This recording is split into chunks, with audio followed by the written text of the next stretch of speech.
Terima kasih kepada seluruh peserta yang sudah bergabung dalam acara Wakunjar X UMM Mandiri. Dan juga terima kasih kepada seluruh narasumber yang sudah bergabung. Kemudian juga tidak lupa kepada moderator, terima kasih sudah bergabung. Sebelumnya perkenalkan, saya Aldi. Hari ini saya bertugas sebagai MC selaku acara ini. Untuk acara kali ini kita akan membahas mengenai tema yaitu kreatif dan sosial. Nah, untuk tahu seperti apa lebih jelasnya, tanpa berlama-lama karena sudah waktu sudah menunjukkan pukul 2, kita akan segera mulai acaranya. Untuk waktu dan tempat, saya persilakan kepada Kang Boris selaku moderator acara hari ini yang akan memandu dan memimpin jalannya acara. Pada Kang Boris, saya persilakan. Mangga, Kang Boris. Ya, hatur nuhun. Kreasi Jabar. Assalamualaikum warahmatullahi wabarakatuh. Selamat siang, salam sejahtera, Om Swastiastu. Senang sekali pada kali ini saya Boris Mustaqim dapat memandu sebuah acara yang menurut saya ini menarik karena di sana ada sebuah perkawinan gitu ya, antara yang biasa sesi-sesi capacity building yang diadakan Kreasi Jabar untuk membangun sebuah komunitas ekosistem kreatif di Jabar, tetapi juga di sini bersambut dengan adanya sebuah event atau acara tahunan di sana yang sudah tidak asing tentunya di sini di Indonesia, yaitu Wirausaha Muda Mandiri, yang juga tentunya telah berkontribusi pada ekosistem kewirausahaan, tidak hanya industri kreatif, tapi salah satunya adalah sektor kreatif, selama mungkin lebih dari 13 tahun ke belakangnya, Mas Diwang. Jadi 13 tahun tentunya sebuah perjalanan panjang, yang di sana juga tentunya sudah banyak cerita-cerita dari kompetisi ini, tidak hanya tentunya pemenang hasilnya, 1, 2, 3 juara, habis itu selesai, tetapi juga tentunya bagaimana UMM ini telah berkontribusi pada lahirnya ekosistem gitu ya. Kompetisi tidak hanya kompetisi, tapi mungkin melahirkan berbagai peluang. Mungkin kompetensi gitu ya, apa aja yang didapatkan dari UMM ini, mungkin pendanaan, akses, dan juga pembinaan lain yang memang tentunya gayung bersambut bagi di sini Kreasi Jabar yang memang bertujuan untuk menginkubasi, untuk menurture gitu ya, semangat kreatif di Jawa Barat sehingga menjadi sebuah produk atau jasa nanti yang bisa pada gilirannya menjadi katakanlah kontribusi positif bagi Jawa Barat. Nah, pada kesempatan ini kita akan ditemani oleh 2 pembicara. Pertama ada Mas Diwang Kororatam, nama lengkapnya. Beliau ini sahabat lama saya dari 2012 gitu ya. Dan kita emang agak saudaraan juga gitu ya. Ada hubungannya lah. Jadi kalau Mas Diwang ini dulu lama di Boston sehingga beliau sangat tergila-gila dengan Boston Celtics gitu yang tadi kalah 2-1 sekarang sementara di playoff NBA. Nah, kalau saya ini juga Liverpoolian. Jadi memang di sana saya juga dimiliki oleh orang Boston gitu ya. Nah, di sini nanti kita tentunya tidak akan bicara basket, tapi juga di sini bagaimana nanti Mas Diwang bisa memaparkan kira-kira peluang-peluang, kompetensi apa, sehingga kalau mungkin namanya sekarang ini era kolaborasi apa yang itu juga bisa hadir daripada adanya Wirausaha Muda Mandiri. Pembicara kedua kita juga sudah tidak asing karena memang yang memang mengomandani gitu ya, menjadi komandan dari Bahtera Kreasi Jabar terbaru non struktural di Jawa Barat ini adalah Kang Hari Mawardi. Beliau selaku juga di sini double ya, beliau ini atas namanya atas nama Kreasi Jabar selaku direktur harian, ketua harian. Beliau tentunya pengalamannya panjang di dunia kreatif, dari mulai sekolahnya di ITB, di Fakultas Desain Seni Rupa gitu ya. Beliau juga memiliki usaha yang namanya Amigdala Bambu, mungkin sudah familiar ya, sudah sering dengar gitu ya.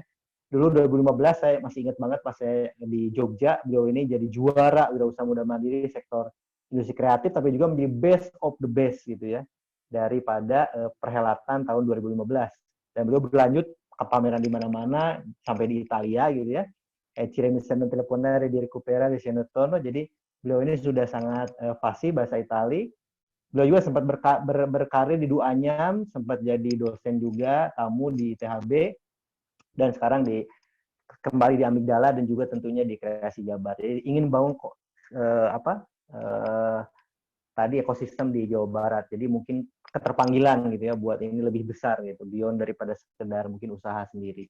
Nah, jadi nanti akan ada masing-masing pembicara akan memaparkan daripada mungkin sudut pandangnya bagaimana kompetensi bisa didapatkan juga dari kompetisi.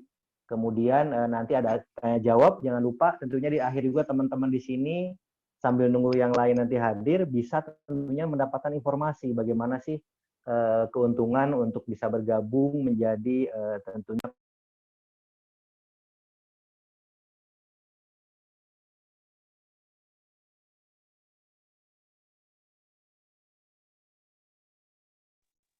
maaf tadi ke unmute nggak sengaja. Jadi nanti kita akan bisa diskusi lebih jauh, tentunya peluang-peluang apa saja nanti yang bisa dihadirkan baik dari Kreasi Jabar maupun juga dari UMM. Baik, itu pengantar. Sudah banyak pertanyaan mengalir, akan sangat ramai pada diskusi kali ini. Tidak hanya bahas yang tadi, akan beyond itu juga. Menarik banget pertanyaannya, jadi stay tune sampai akhir. Silakan kesempatan pertama saya sampaikan ke Mas Diwang Kororatam untuk menyampaikan bagaimana nih kompetensi ini bisa didapat dari kompetisi dan juga apa sih sebenarnya Bank Mandiri ini visinya terhadap kewirausahaan kreatif di Indonesia. Silakan Mas Diwang. Ya, terima kasih Kang Goris, Kang Hari Mawardi, dan teman-teman semua. Saya lihat harusnya ada mahasiswa-mahasiswi dari mana nih? Kita absen dulu mungkin ya. ITSB, Institut Teknologi Sains Bekasi ya. Terus kemudian ada dari BINUS, ada dari Telkom, UPI mungkin juga ada, dan mungkin beberapa wirausaha-wirausaha kreatif lainnya yang hadir di sini. Selamat siang. Assalamualaikum warahmatullahi wabarakatuh.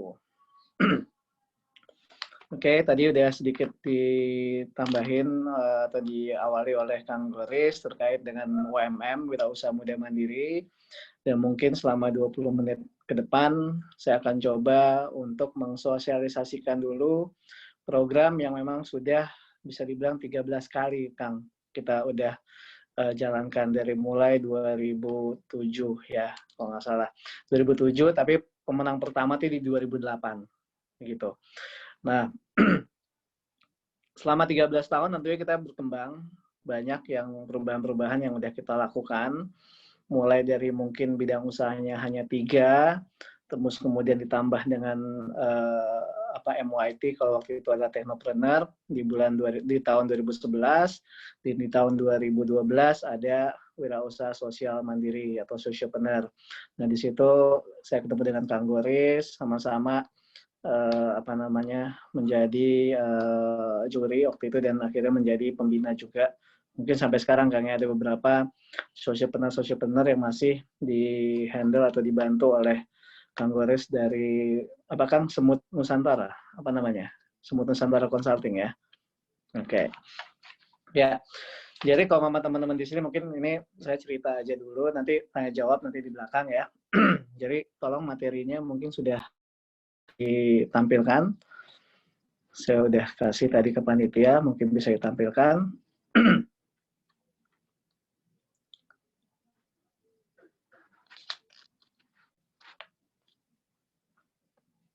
Oke.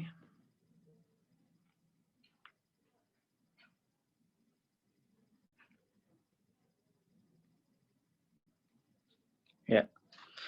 Oke, lanjut aja.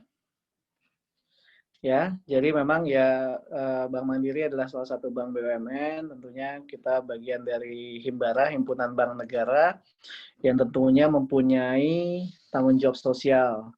Tanggung jawab sosial atau CSR yang kita lakukan itu memang harus sesuai dengan core bisnisnya. Memang suatu CSR yang baik adalah ketika yang dilakukan itu berdampak positif atau bisa saling mendukung dari core bisnis daripada perusahaan tersebut. Ya, kalau kita lihat CSR di misalnya perusahaan-perusahaan yang mengambil kekayaan alam seperti misal pertambangan, perminyakan, biasanya mereka melakukan itu dan melakukan CSR di tempat atau di wilayah yang memang terdampak dari kegiatan operasinya. Tapi ketika kemudian Bank Mandiri di challenge menjadi CSR apa yang kemudian efektif, tentunya agak sulit. Kita tidak bisa disamakan dengan Pertamina atau dengan perusahaan gas negara, karena tentunya kita punya cabang di hampir di semua provinsi, dari cabang sampai Merauke, ribuan kantor cabang, kantor area kita, bahkan ATM kita. Jadi wilayah operasional kita sangat luas. Sehingga kalau kita bilang kita berdampak terhadap sosial lingkungan atau lingkungan hidup atau environment, agak sulit melihat dari sisi situ. Jadi kita melihat bahwa namanya perbankan, tentunya kita mempunyai nasabah-nasabah atau majority of our clients atau nasabah itu adalah dari entrepreneurs, bukan PNS, bukan juga TNI Polri ataupun yang lain, tapi semua pengusaha-pengusaha yang memang memiliki atau membutuhkan layanan perbankan. Nah, oleh karena itu kita pikir CSR yang cocok adalah memang ujungnya adalah untuk menciptakan entrepreneur, menciptakan kewirausahaan. Karena kita tahu mungkin data dari Kementerian UKM pun hampir bisa dibilang entrepreneur, jumlah kewirausahaan di Indonesia masih kurang dari atau masih sekitar 2%-an. Padahal mungkin syarat menjadi negara maju itu harusnya lebih dari 4%. Misalnya Malaysia, Singapura, bahkan mungkin Amerika yang udah sampai di atas 10%, itu digeluti oleh profesi kewirausahaan. Dan oleh karena itu sejak 2007 tadi Bank Mandiri menyatakan bahwa majority atau fokus daripada wirausaha kita adalah di bidang kewirausahaan untuk memajukan perekonomian masyarakat dengan berkontribusi melalui program Wirausaha Muda Mandiri. Jadi kita lakukan 2007 sampai kemudian 2020. Kita mencari memang anak-anak muda Indonesia yang bukan hanya berani, tapi juga tangguh dan inovatif untuk menjadi entrepreneur atau membuka usaha baru, serta memiliki kepedulian terhadap masyarakat sekitar. Oke, next. Penyelenggaraannya dari 2007, kita kebanyakan dulu memang sampai 2014-an kita lakukan di Jakarta. Waktu itu kita pikir memang masih Jakarta-centric, sehingga banyak kita lakukan bukan hanya awarding, tapi juga pameran, pencurian, itu finalnya kebanyakan selalu di Jakarta dari mulai 2007 sampai 2014. Kemudian 2015, kita sempat berpikir bahwa wirausaha bukan hanya milik anak Jakarta atau masyarakat Jakarta, tapi juga milik daripada seluruh Indonesia waktu itu. Dan karena kita basisnya adalah kampus atau mahasiswa, sehingga kita waktu itu 2015 sampai 2018 kita lakukan berpindah-pindah. Sempat 2015 di UGM di Jogja, terus kemudian 2016 di Bogor, dan 2018 di Malang. Kita sempat skip 1 tahun supaya waktu itu sempat ada beberapa yang kita telaah lagi waktu itu.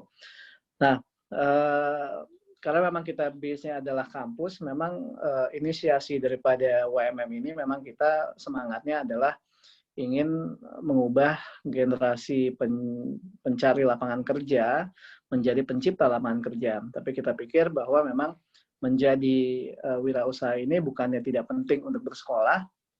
Bersekolah sangat penting, berkuliah sangat penting, karena di situ kita akan mendirikan atau menjalin networking yang baik gitu. Maksudnya kita banyak kenal orang, kita banyak kenal dosen, kita banyak kenal teman-teman lain yang pastinya akan bisa berkontribusi terhadap kesuksesan daripada usahanya. Mungkin nanti Mas Kang Hari juga bisa cerita tentang ini. Nah, 2019 kita coba balik lagi karena exposure-nya waktu itu selama 3 tahun kita pindah-pindah kota. Kita lihat UMM 2019 kita ingin nasional lagi, karena waktu itu sempat 3 tahun banyak yang bilang UMM ada nggak sih, karena mungkin karena kita ngediannya di Jogja, mungkin teman-teman wirausaha lain yang misalnya di kota-kota lain kayak nggak berasa gitu misalnya, walaupun memang seluruh pendaftaran dilakukan melalui online. Terus kemudian begitu juga di Bogor dan Malang, sehingga tahun 2019 kita putuskan untuk mencari format baru, pengen refresh, pengen nasional lagi, dan untuk pertama kalinya kita lakukan live di TV. Waktu itu kita bekerja sama dengan Net TV, yang puncak UMM-nya dilakukan di Jakarta. Terus kemudian, kalau kita mau tahu next ya, kira-kira siapa-siapa saja sih yang udah jadi alumni UMM? Mungkin teman-teman di sini, peserta yang webinar ini juga agak familiar dengan apa yang nama-nama yang ada di sini. Kita sejak 2007 bisa dibilang rata-rata kita ada 3.000 pendaftar. Sehingga kalau kali 12, kali 13 saja easily 36.000 alumni dari berbagai bidang usaha dan kategori.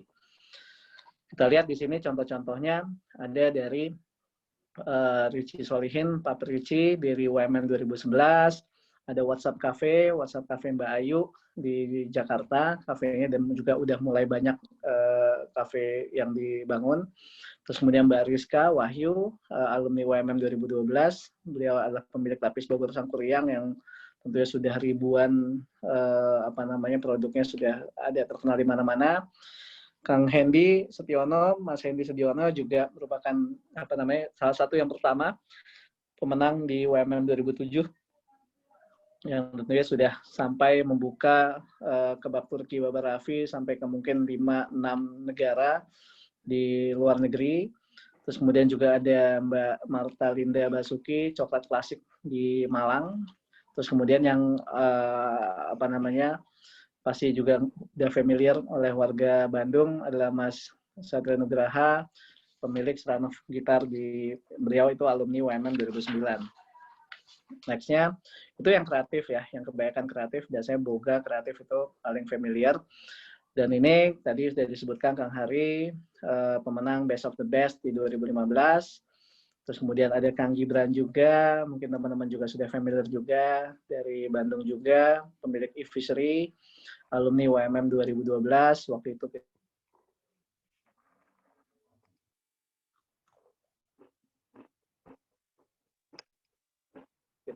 Mbak Flo, di alumni UMM 2016, Devi Raisa, Best of the Best tahun 2016, Rabbit Hole, beliau mempunyai buku-buku karya untuk anak-anak dari Universitas Indonesia. Ada Yasa, pemilik Men's Republic 2015, terus kemudian tahun 2018, Best of the Best-nya adalah Mas Christopher Farrell Milenio yang memiliki aplikasi Kecilin. Buat teman-teman yang belum tahu, aplikasi kecil ini kita sudah launching tahun lalu dan kebetulan memang saat ini dibantu pengembangannya oleh salah satu anak perusahaan Bank Mandiri, yaitu Mandiri Capital Indonesia. Coba di browsing, di googling apa itu Kecilin, dan saya rasa ketika kalian melihat, kalian langsung it's a mind blowing aplikasi yang tentunya sangat berguna buat mahasiswa-mahasiswa atau kita semua ini. Oke, next. Tahun 2020 adalah tahun yang menantang, Kang Goris. Awalnya memang kita pikir apakah bisa dilakukan lagi UMM 2020 karena memang melihat pandemi COVID ini dimulai dari bulan Maret, sehingga kita berpikir bahwa biasanya memang pada saat tahapan-tahapannya harus dilakukan secara fisikal, walaupun pendaftarannya melalui online, tapi biasanya penjurian, sosialisasi, terus kemudian awarding itu dilakukan secara fisikal, ketemu secara langsung baik dari juri ataupun peserta.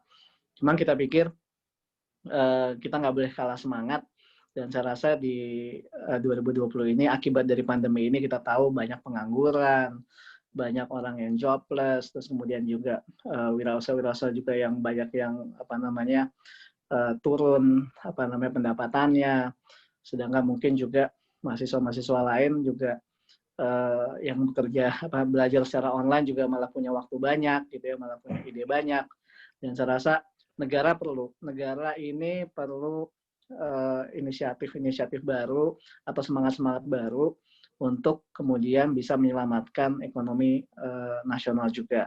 Karena saking banyaknya tadi pengangguran itu perlu ada teman-teman yang membuka lapangan pekerjaan.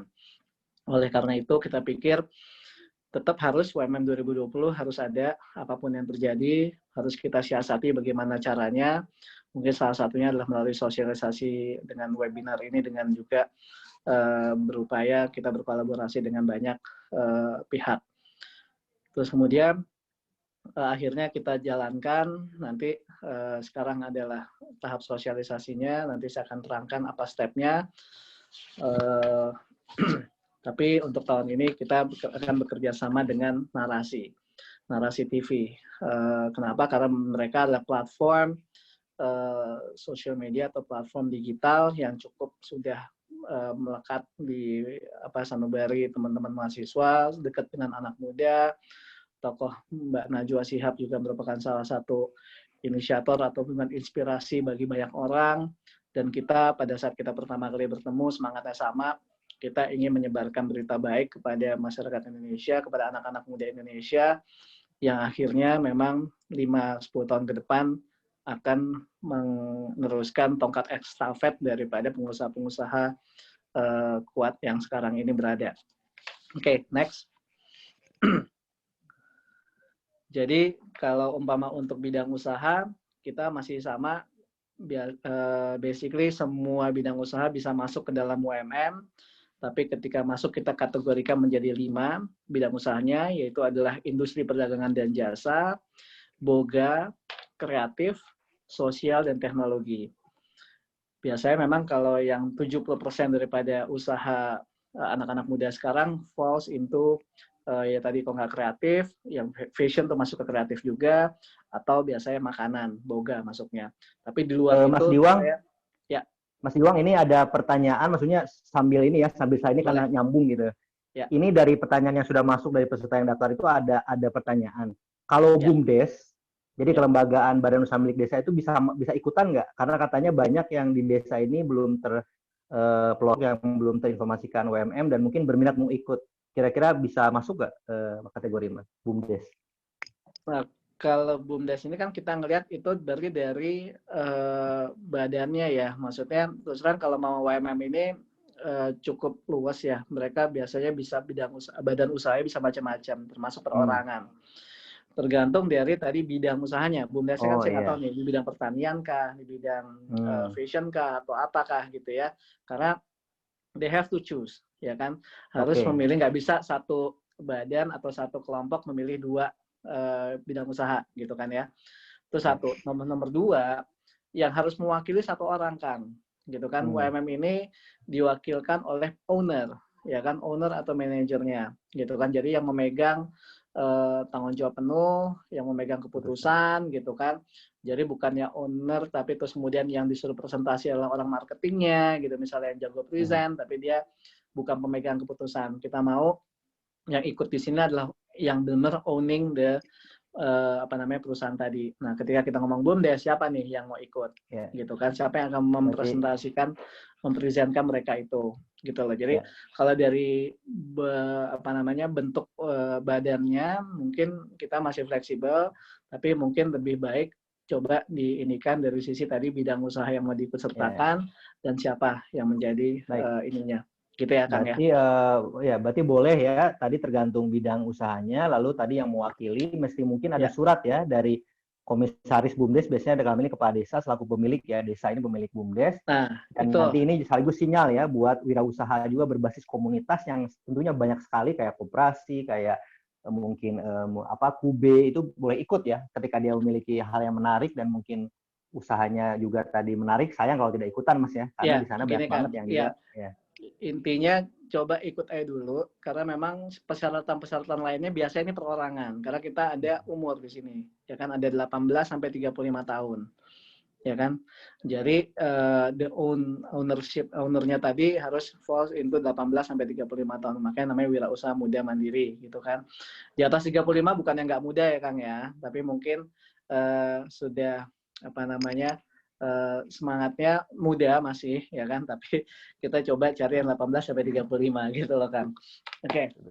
Nah, Iya. ada satu hal yang berbeda ya Kang ya. Jadi yang tadi bidang usaha mungkin dari tahun ke tahun, mulai dari 2011 saya rasa sama bidang usahanya, tapi yang berbeda tahun ini karena memang tadi efek dari pandemi itu di kategori. Kalau biasanya kita kategori adalah mahasiswa dan non mahasiswa, tahun ini kita nama kategori ada business plan dan business existing. Gitu. Biasanya hanya bisa diikutsertakan oleh mahasiswa-mahasiswa atau wirausaha-wirausaha yang sudah punya usaha, biasanya minimal 1 tahun. Tapi tahun ini kita tahu banyak pemunduran, misalnya tadi usaha-usaha banyak yang kurang perform gitu ya. Tapi banyak juga semangat anak-anak muda yang masih punya keinginan untuk membuka usaha gitu misalnya. Masih punya keinginan, gimana sih cara gue mau nyelamatin ekonomi ini, gimana sih sumbangsih gue gitu maksudnya kan. Jadi kita tetap buka, makanya kita ada namanya business plan. Jadi untuk teman-teman yang masih belum punya usaha, masih bisa dibilang calon pengusaha, tapi tentunya bukan yang bisnis plan-nya ngawur gitu ya, bukan ngawur, artinya minimal memang 90% pasti akan bisa dieksekusi, gitu kan. Dan sudah kalau mau main teknologi, sudah ada prototipe-nya, gitu kan. Tapi yang penting di sini adalah bisnis itu sendiri atau ide bisnis itu ujungnya adalah bisa membuka banyak lapangan kerja dan bisa tadi berguna atau mempunyai impact yang sangat tinggi terhadap masalah-masalah yang ditimbulkan oleh pandemik ini. Jadi ini yang kita baru tahun ini khusus 2020 ini kita ambil kita adakan yaitu kategori business plan. Untuk yang business existing kita juga agak sedikit longgarkan persyaratannya, minimal tetap 1 tahun, tapi omsetnya kita taruh hanya 100 juta per tahun. Kalau tahun lalu kita 300 juta. Tahun ini kita sadar banyak yang menurun omsetnya sehingga kita turunkan menjadi minimal 100 juta per tahun. Jadi mungkin kurang dari 10 juta per bulan gitu ya Kang ya. Oke, next. Jadi 35 nih ya bisa ya. Ya, kalau umur sama 18 sampai 35. Mas Didi, saya juga berarti udah nggak bisa ikut nih. Tipis-tipis sih. Tipis. Oke, lanjut Mas Diwang, silakan. Oke, terus fase-fasenya kita memang sekarang adalah fase sosialisasi sampai promosi. Pendaftaran dibuka, kemarin kita masuk fase 2, tanggal 12 Agustus kemarin sampai 26 September. Daftarnya kemana? Ke www.wirausahamandiri.co.id.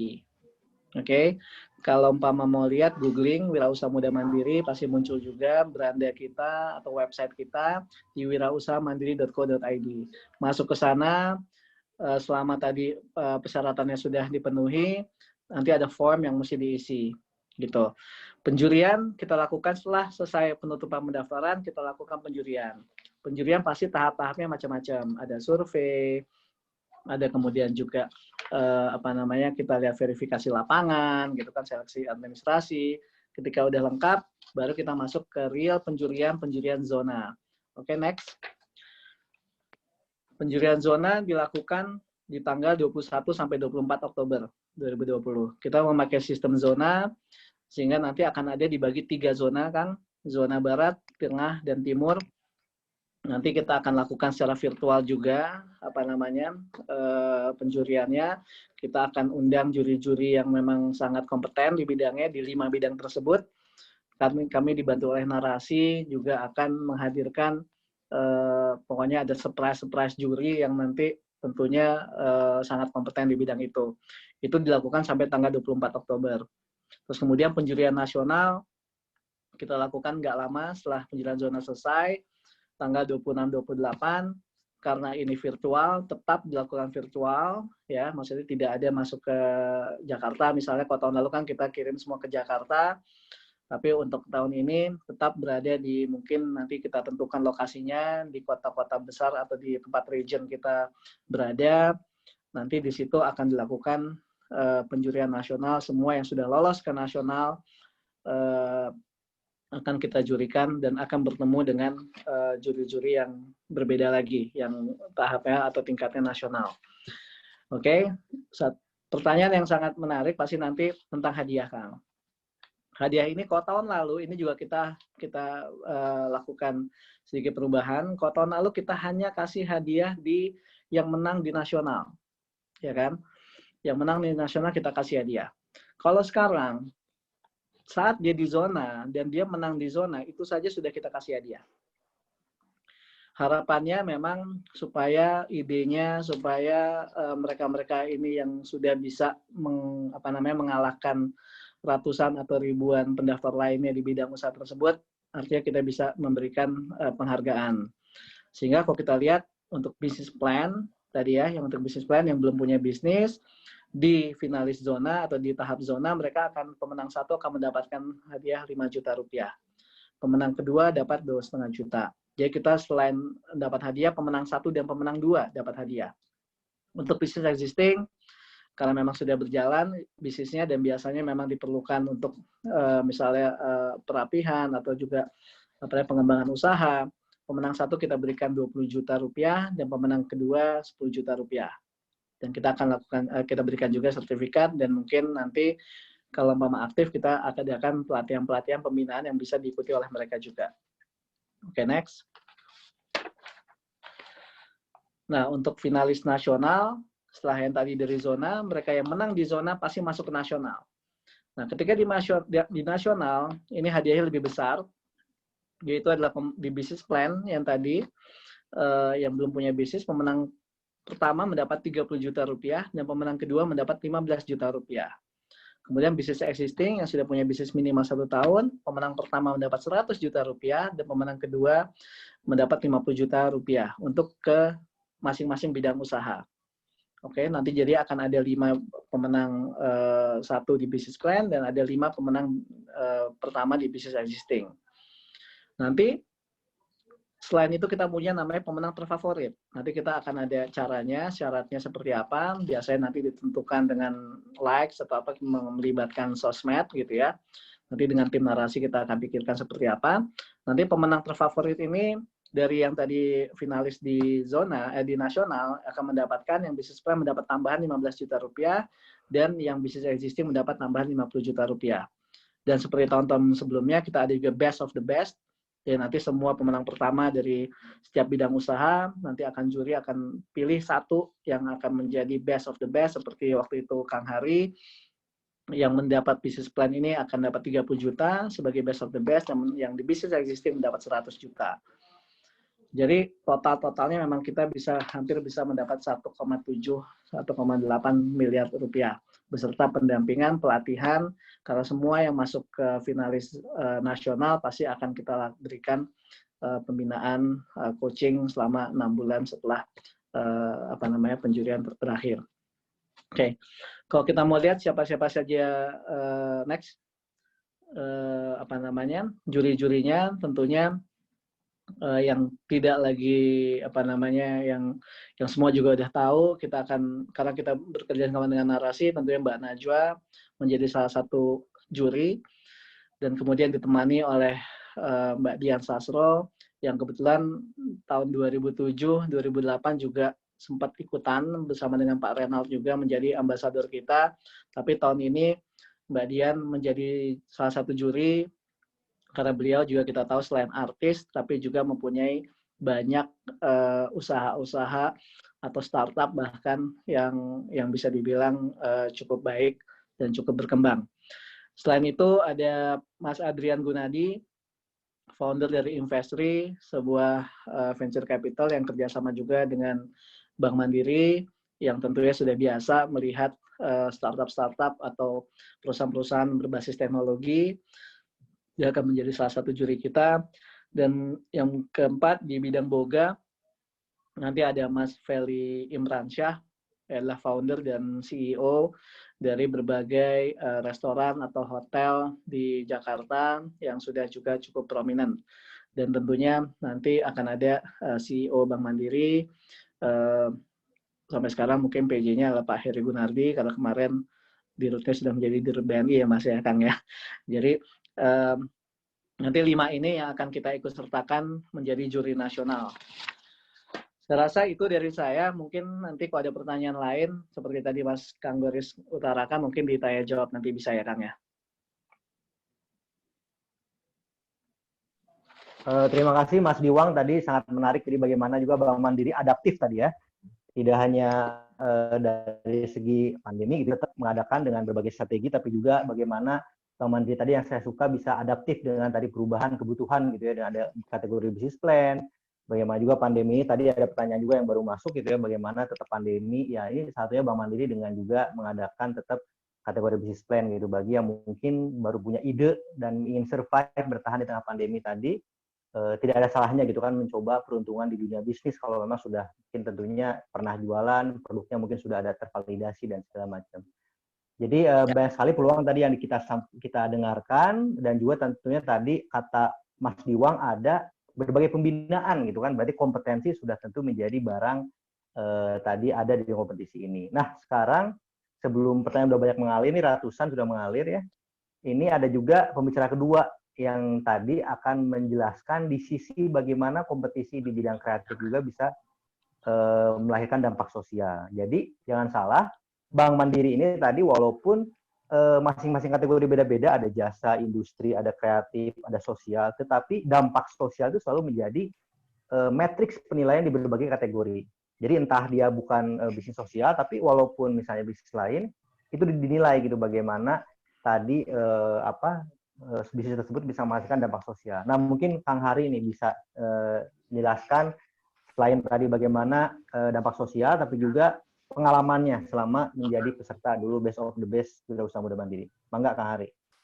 Ya, siap. Hatur nuhun Kang Goris. Saya izin langsung share screen.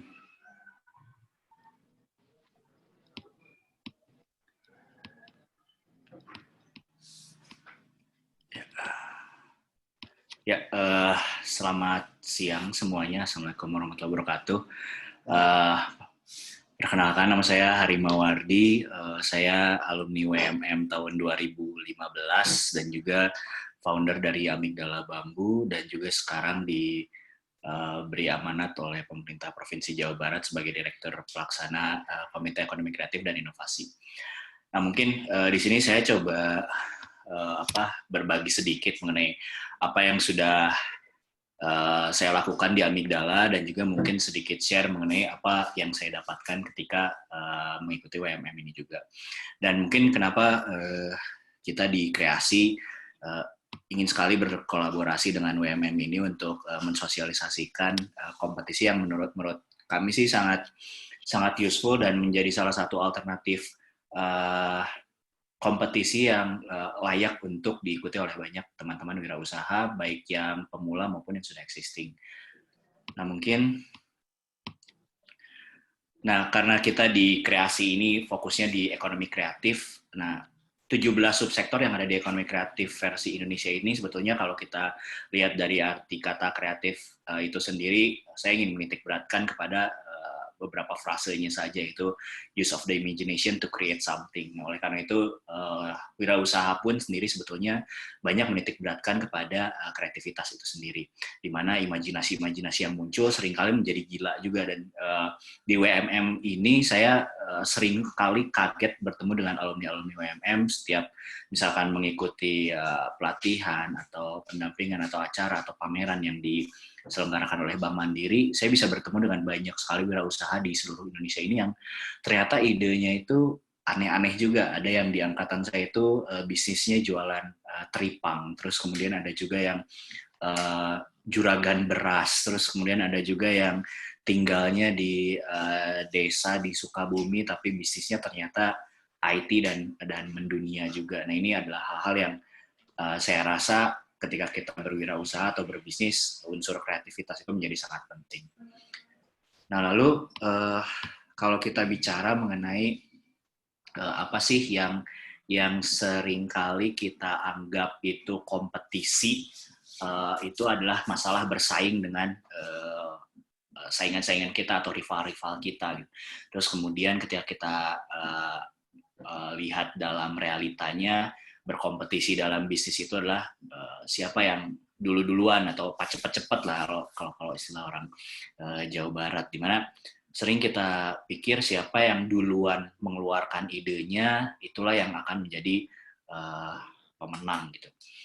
Nah, tapi ada juga yang kasus seperti ini, kalau ada yang ingat iPad Terus ketika muncul di tahun 2010 dianggap sebagai salah satu solusi dan inovasi kreatif pada zamannya gitu. Padahal kalau kita tarik mundur ke belakang di tahun 2008 itu Bill Gates sudah duluan bikin tablet PC, tapi nggak ada yang peduli. Terus kemudian Microsoft coba back in the game, melihat iPad itu sukses, terus kemudian membuat Surface, tapi ternyata orang-orang melihat, wah mereka mah curi idenya dari iPad nih, dari Apple gitu. Padahal mereka yang duluan gitu. Nah, jadi kalau kita lihat ternyata lebih duluan mengeluarkan itu tidak selalu tepat. Nah, karena ketika semua orang terburu-buru mencapai satu tujuan, semuanya cepat pada satu titik, akhirnya ya malah jadi memperlambat diri sendiri atau memperlambat semuanya. Gitu. Jadinya semua stuck. Gitu. Nah, tapi kalau kita lihat sebetulnya bisa nggak sih orang-orang itu bekerja secepat mesin? Kalau dari bisnis yang saya waktu itu rintis, yaitu di bidang kerajinan atau kriya bambu, saya melihat bahwa bisnis kriya itu dimulainya dari tangan-tangan manusia, gitu. SDM yang benar-benar mengandalkan tangan-tangannya mereka sendiri, gitu. Sehingga kalau kita balik lagi tanyakan tadi, apakah manusia bisa bergerak atau bekerja secepat mesin, ya mungkin beberapa orang ini atau pengrajin ini mungkin tidak bisa gitu. Jadi ketika misalkan kita berbisnis di kompetisi industri misalkan, ya, terus kriya dalam hal ini, kalau kita diminta penuhin 10.000 piece atau 1.000 piece mungkin akan kesulitan gitu, karena dari jangka waktu yang diberikan oleh klien mungkin tidak bisa dikejar. Tetapi di Indonesia ini sebetulnya lebih dari 3 juta orang itu adalah pengrajin, dan lebih dari 25 miliar US dollar itu adalah kontribusi dari kerajinan Indonesia ke PDB-nya Indonesia. Sehingga ini sebetulnya adalah sebuah potensi yang harusnya bisa diangkat, dan orang-orang kreatif lah yang harusnya bisa mencari atau berimajinasi bagaimana caranya si kerajinan ini atau para pengrajin-pengrajin ini tidak hanya dianggap sebagai orang-orang lambat yang tidak bisa bersaing di dunia bisnis. Nah, tapi sebetulnya kalau kita lihat, itu tuh benar-benar kejual nggak sih? Karena masih banyak sekali orang-orang atau mungkin anak-anak muda yang masih ragu gitu, kalau bisnis kriya itu sebetulnya bisa jualan atau enggak gitu. Nah, jadi kalau kita lihat di dunia ekonomi kreatif saat ini, data itu adalah senjata gitu. Jadi seminim-minimnya data yang bisa kita dapatkan atau yang kita punya itu adalah sesuatu yang berharga. Sebagai contoh, di masa pandemik ini, data menjadi sangat penting karena semua orang harus bekerja dari rumah atau dari areanya masing-masing, sulit bepergian, sehingga transaksi tatap muka atau bertemu langsung dengan klien atau pembeli pun menjadi terbatas. Nah, sehingga kalau kita lihat di data ini, memang kerajinan itu selama ini selalu berada di bawah persaingan bisnis lah. Tetapi di masa pandemi ini tiba-tiba kerajinan itu menjadi tren yang lebih banyak dicari orang via internet gitu. Kenapa? Mungkin karena kerajinan itu identik dengan home decor. Terus kemudian dengan semua orang working from home, semua orang mulai mempercantik rumahnya gitu supaya mereka betah di rumah gitu. Karena ini kan sifatnya pemaksaan ya. Ketika orang dipaksa diam di rumah, apa yang harus mereka lakukan ya? Mau nggak mau yang membuat mereka betah gitu, dengan cara apapun. Nah, data-data di sini kalau kita lihat memang ada penurunan dan lain sebagainya, tapi kalau kita lihat trennya, industri kerajinan ini menjadi salah satu yang sebetulnya lumayan thriving di era pandemik ini gitu. Terus kalau misalkan kita lihat dari minatnya sepanjang waktu gitu, kalau ditarik sampai 5 tahun terakhir, kerajinan itu kalau kita lihat kurvanya termasuk yang cenderung stabil gitu. Ketika ada pandemik ini, terus ada disrupsi dari datanya, tetapi disrupsinya masih tergolong positif itu dibandingkan dengan produk-produk kreatif lainnya di dunia bisnis yang lebih populer, terutama untuk anak muda seperti produk-produk fashion, tas, dan sepatu. Kurvanya tergolong cukup stabil. Begitu juga kalau kita lihat dengan industri makanan, di mana ketika sepatu misalkan, sepatu sangat terdampak karena orang-orang nggak beli sepatu karena nggak bisa keluar rumah, makanan tentunya tetap thriving, tapi kerajinan juga menjadi salah satu yang thriving. Nah, itulah kenapa data itu menjadi sangat penting. Nah, ketika saya mengikuti WMM ini di tahun 2015 dan memenangkannya di tahun 2016. Sebetulnya konsep yang saya usung pada saat itu sudah berjalan 2 tahun. Saya ingin menunjukkan bahwa bambu itu menjadi salah satu komoditi material utama Indonesia yang sebetulnya bisa membantu perekonomian itu untuk orang banyak. Karena kalau kita lihat dari peta Global Hunger Map dari FAO, terus kemudian di overlay dengan peta pertumbuhan bambu di dunia, itu ternyata beririsan gitu, di mana pertumbuhan bambu itu ternyata berada di tempat-tempat di mana orang-orang atau negara-negaranya atau daerah-daerah itu berada di bawah garis kemiskinan atau pendapatan yang tidak stabil negara-negara maju. Nah, padahal kalau kita lihat bambu itu sendiri, dia memiliki value yang sangat tinggi gitu. Kalau dijual cuman batangan memang murah ya, jadi mungkin 5.000, 10.000 atau 20.000. Tapi ketika kita memasukkan unsur kreativitas ke dalamnya dan membuat dia memberikan daya tarik lebih, tentunya value-nya akan meningkat. Nah, ini yang waktu itu ketika saya mengikuti WMM, saya sodorkan konsep ini, terus kemudian saya bawa sekitar 10 produk dengan varian-variannya, beberapa yang sudah bestseller dan juga beberapa yang dalam konsep pengembangan. Saya menunjukkan bahwa dalam 2 tahun saya berdiri ketika itu, profit yang didapatkan dari bisnis ini tuh cukup signifikan gitu. Bahkan beberapa pengrajin juga menjadi terbantu dengan adanya Amigdala. Terutama karena pengrajin itu banyak di Jawa Barat, di mana saya lokasi usahanya di Garut, itu ada sekitar 10.000 pengrajin bambu di sana. Nah, ini potensi di mana SDM-nya cukup banyak, materialnya juga punya value yang lumayan.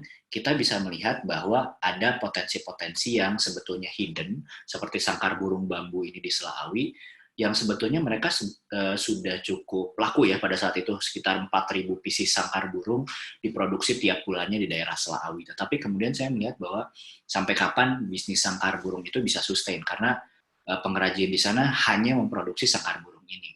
Dan ini menjadi pertanyaan, apakah sustainability-nya ke depan itu bisa diregenerasikan atau memang hanya akan berhenti di generasi tersebut. Nah, akhirnya ketika kita lihat tadi bambu itu sebenarnya bisa dinaikkan value-nya.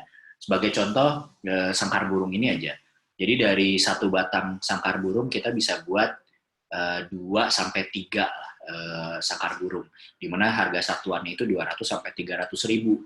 Dengan modal satu batang bambu yang tadi 20 ribu, kenaikan pendapatannya itu cukup signifikan. Nah, cuman kalau kita lihat ternyata pengrajin-pengrajinnya ini tidak mendapatkan penghasilan yang cukup layak, karena perharinya untuk yang anyaman cuma 6.000, terus yang sangkar burung cuma 35 sampai 50.000. Nah, ketika Amigdala coba membantu dan coba terjun ke bisnis kerajinan bambu ini dengan ide-ide kita dan juga desain-desain yang kita tawarkan, para pengrajin itu bisa menaikkan pendapatannya hingga 2-3 kali lipat. Nah, ini adalah produk-produk yang kita coba buat dari pengrajin-pengrajin di Selawi, Garut. Kita buat masih menggunakan teknik yang mereka punya, gitu, sangkar burung. Kita buat jadi lampu, terus kemudian kita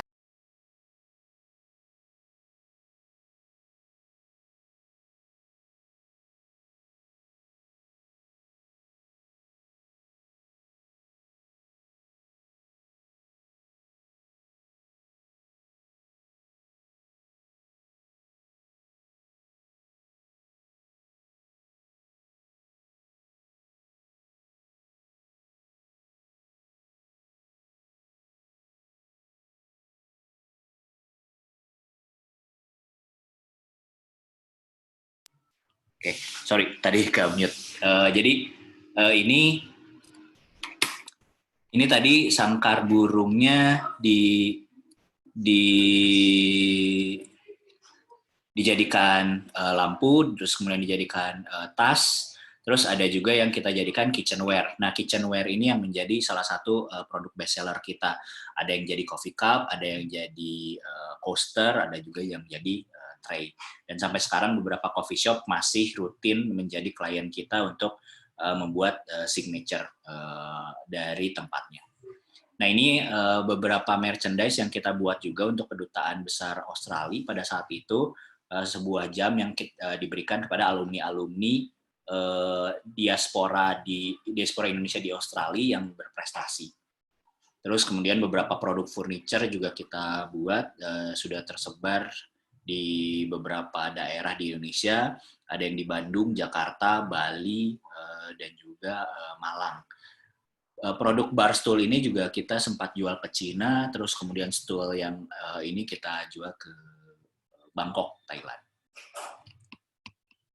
Nah, terus kemudian kita melihat bahwa seiring berjalannya waktu, kita merasa bahwa kolaborasi itu dibutuhkan. Karena ketika misalkan dunia kompetisi ini semakin kompetitif itu ya, antar brand bambu dan antar brand kreatif, kita harus bisa menaikkan atau meningkatkan kompetensi kita yang tadinya hanya home decor, kita harus bisa juga bergerak ke arah yang berbeda supaya kita bisa tetap relevan dengan perkembangan zaman. Sehingga ketika kita mencoba masuk ke produk fashion yaitu jewelry di sini, tadinya kita hanya melakukan tes market gitu karena kita melihat pada saat itu sekitar tahun 2016-2017 industri jewelry lagi hits-hitsnya, terus kita juga ingin masuk di situ dan akhirnya memang muncullah suatu ide yang menarik membuat kalung untuk wanita tentu saja dengan menggunakan bambu, dan ide ini ditangkap oleh fashion designer Jenna Hara, dan kita berkolaborasi untuk Femela Fest tahun 2017. Nah, jadi ini adalah salah satu hal yang menarik ketika bambu bisa juga menjadi jewelry dan membuat positioning amigdala bambu pada saat itu menjadi lebih luas, di mana kami yang memiliki slogan bambu for your everyday life menjadi lebih terpatrikan lagi, karena pada saat itu tidak banyak brand kerajinan atau kriya bambu khususnya yang terjun ke produk fashion seperti ini. Nah, ini beberapa produk lainnya, ada kacamata, ada si kupu-kupu, tableware juga, dan lain-lain. Nah, ini adalah salah satu produk kami yang ketika kita bawa ke Milan Design Week, responnya cukup baik dan mendapatkan inquiry dari Firenze juga, dan menjadi salah satu bestseller kita dari sejak tahun 2014 hingga sekarang. Nah, ini masih aplikasi sangkar burung ke lampu. Dan ini contoh produk kita yang masih paling hits sampai saat ini, yaitu coffee cup. Banyak beberapa kafe di Indonesia yang menggunakannya. Nah, tadi ketika saya berkolaborasi dengan pengrajin, tentunya harapannya adalah kita bisa menaikkan daya saing dengan kompetitor-kompetitor kita.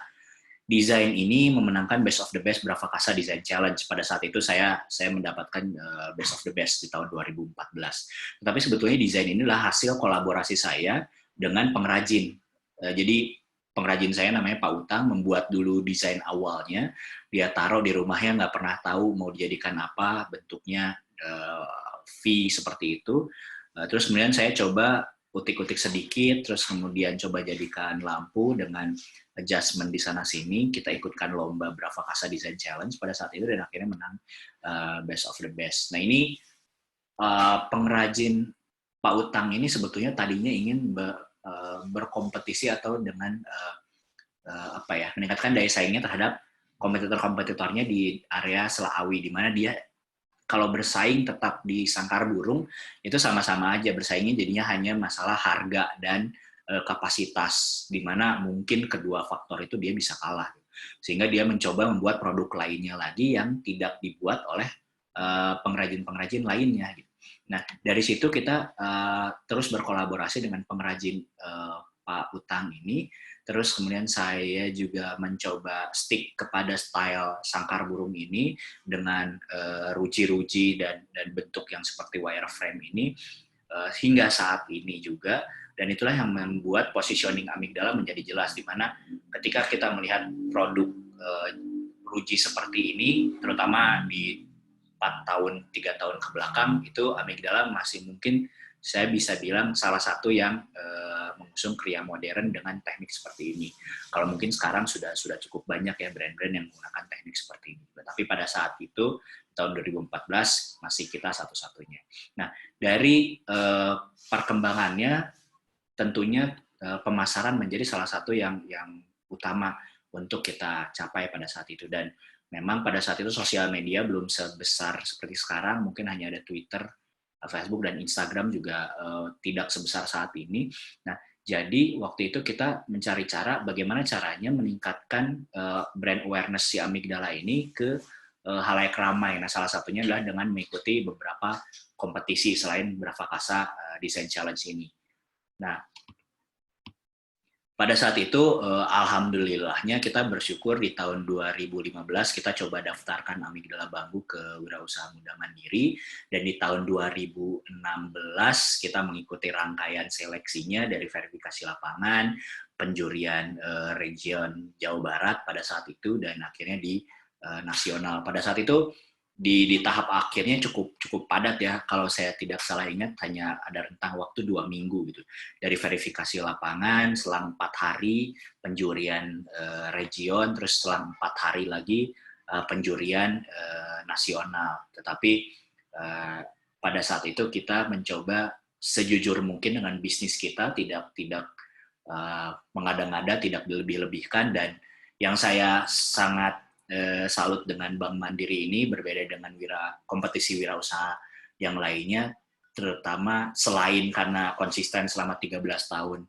menghelat kompetisi ini adalah mereka tidak hanya melihat dari omset si bisnis itu sendiri. Kalau ngomongin omset bisnisnya, saya nggak mungkin jadi best of the best pada saat itu karena banyak sekali bisnis teman-teman finalis lainnya yang omsetnya sudah miliaran, bahkan mungkin ada yang triliunan juga. Tapi Bank Mandiri melihat value-value lainnya lagi dari pebisnis yang mendaftar ke WMM, mulai dari value yang diangkat, terus kemudian potensi ke depannya, dan juga bagaimana passion dari si pelaku-pelaku usahanya ini. Dan itu yang membuat saya mendapatkan kesempatan dapat menjadi pemenang dari WMM itu sendiri.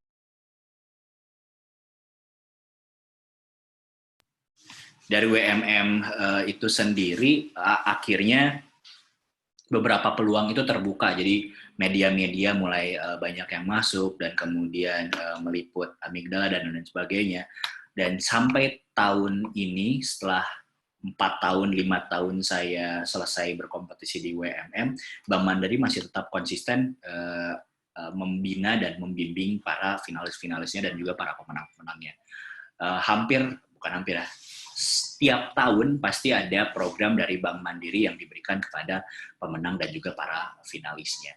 Nah, dari situ saya melihat dan meningkatkan kepercayaan diri kami juga di Amigdala bahwa kami bisa bersaing lagi untuk kompetisi-kompetisi lainnya, mungkin bukan kompetisi wirausaha, tapi kompetisi yang lebih spesifik lagi, karena dari kewirausahaannya kami cukup percaya diri setelah menangkan WMM ini. Akhirnya kita coba fokus ke pengembangan produknya, dan alhamdulillah kita bisa dapat penghargaan di Inacraft Award, terus Commission Project di Singapura, terus Top 100 Good Design Indonesia, dan juga akhirnya di tahun 2017 bekerja sama dan berkolaborasi dengan Duanya menangkan Best of the Best Inacraft Award untuk Natural Fiber kategori.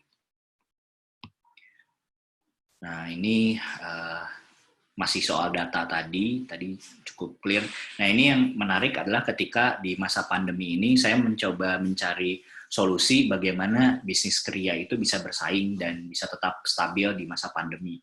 Terus kita cari via Google Trend, aplikasi yang cukup gratis di internet, kita banding-bandingkan dengan produk yang sebelumnya lebih leading dibandingkan kita. Akhirnya ketemulah, lampu ini ternyata stabil nih, produk-produk lampu stabil dan bahkan cenderung ada titik thriving-nya.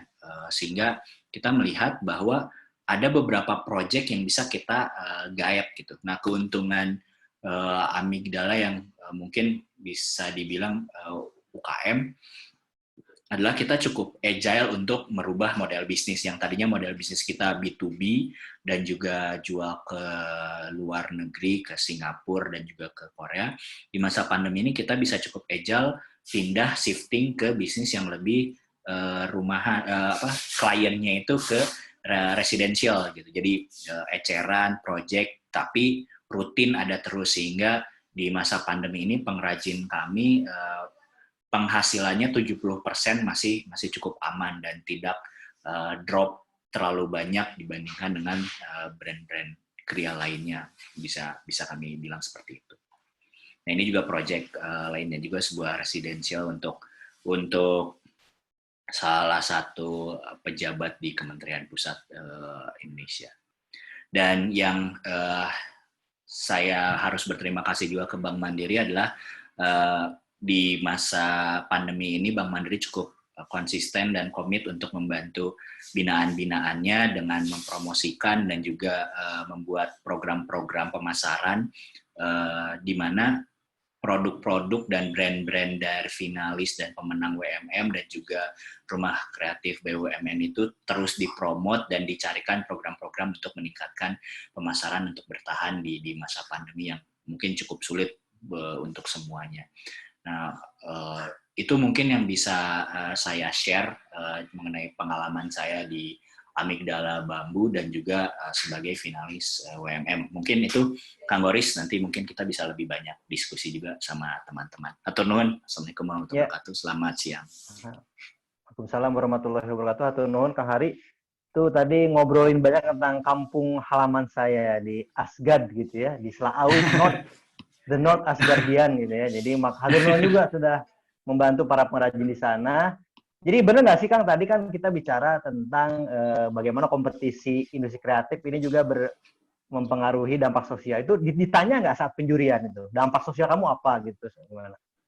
Iya, ditanya Kang. Jadi ditanyain kayak misalkan berapa pengrajin yang sudah bekerja sama dengan Bank Mandiri. Terus kemudian justru ketika saya di final nasional pada saat itu, kan saya bukan yang pertama di juri gitu, dinilai.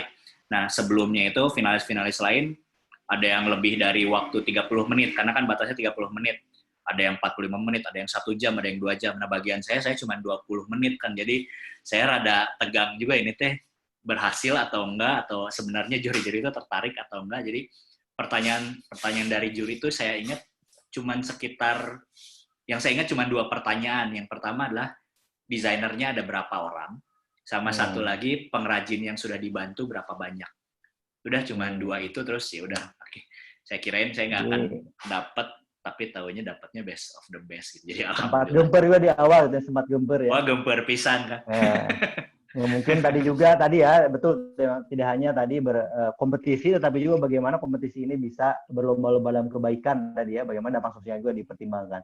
Nah, mungkin itu 2 pembicara kita yang sangat inspiratif tadi sudah menyampaikan paparan dari sudut pandang masing-masing. Sekarang kita ke sesi tanya jawab. Pertanyaan pertama ada tentunya saya akan ambil di chat room untuk Bank Mandiri, untuk Mas Padiwang nih, silakan. Ini kalau yang saya tangkap mungkin kategorinya business plan nih. Apakah nanti setelah menang misalnya hak intelektual itu di business plan dimiliki promotor, mungkin dimiliki orang yang tadi punya business plan gitu, atau mungkin punya Bank Mandiri. Jadi hak copyright mungkin Bang, hak intelektual, Mas Iwang. Ya. Kalau soal itu jangan khawatir bahwa memang Bank Mandiri saya rasa menyatakan bahwa aman ya, artinya copyright bukan dimiliki oleh Bank Mandiri. Artinya bukan artinya terus pemenang terus kita pegang, kita ambil, enggak. Karena memang baik lagi Bank Mandiri bukan perusahaan di luar jasa perbankan gitu maksudnya ya. Artinya kalau kita nanti akan ada kerjasama selanjutnya pun kita pasti akan langsung kontak dengan si pemilik atau yang tadi yang memiliki bisnis plan tadi gitu. Jadi bukan akhirnya dimiliki oleh kita dan kita akan apain gitu, maksudnya enggak sih sebenarnya. Benar-benar kita pure mau melihat ide-ide baru yang kemudian bahkan kalau itu adalah balik lagi menjadi juara dan kita kasih hadiah, kita mau make sure bahwa bisnis plan itu akan bisa dieksekusi, gitu, akan bisa mencapai tujuan.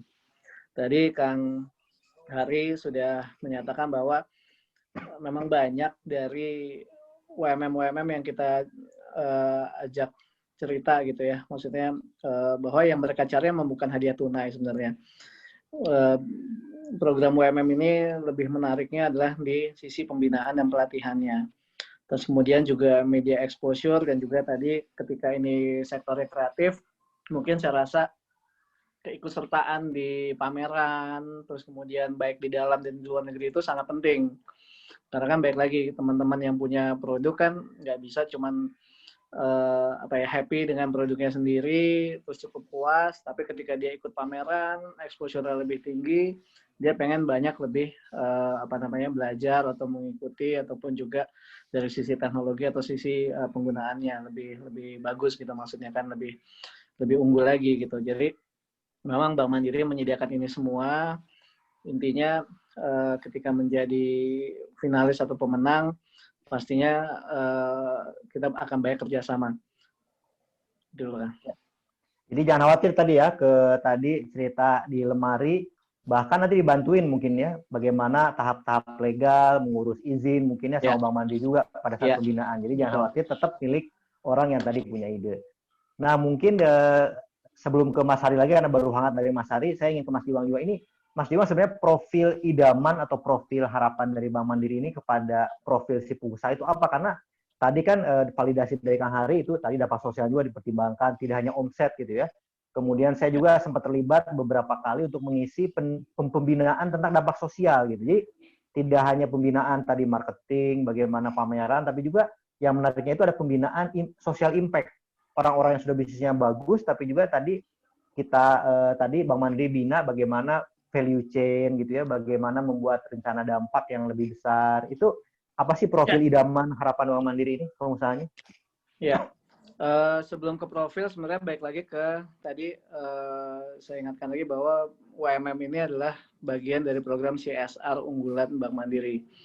Dan CSR unggulan ini tahun-tahun ini pun juga sudah mulai mengacu kepada standar internasional, di mana ISO 26000 dan juga SDGs, Sustainable Development Goals gitu ya. Sehingga sustain itu adalah menjadi sesuatu yang kita pegang gitu.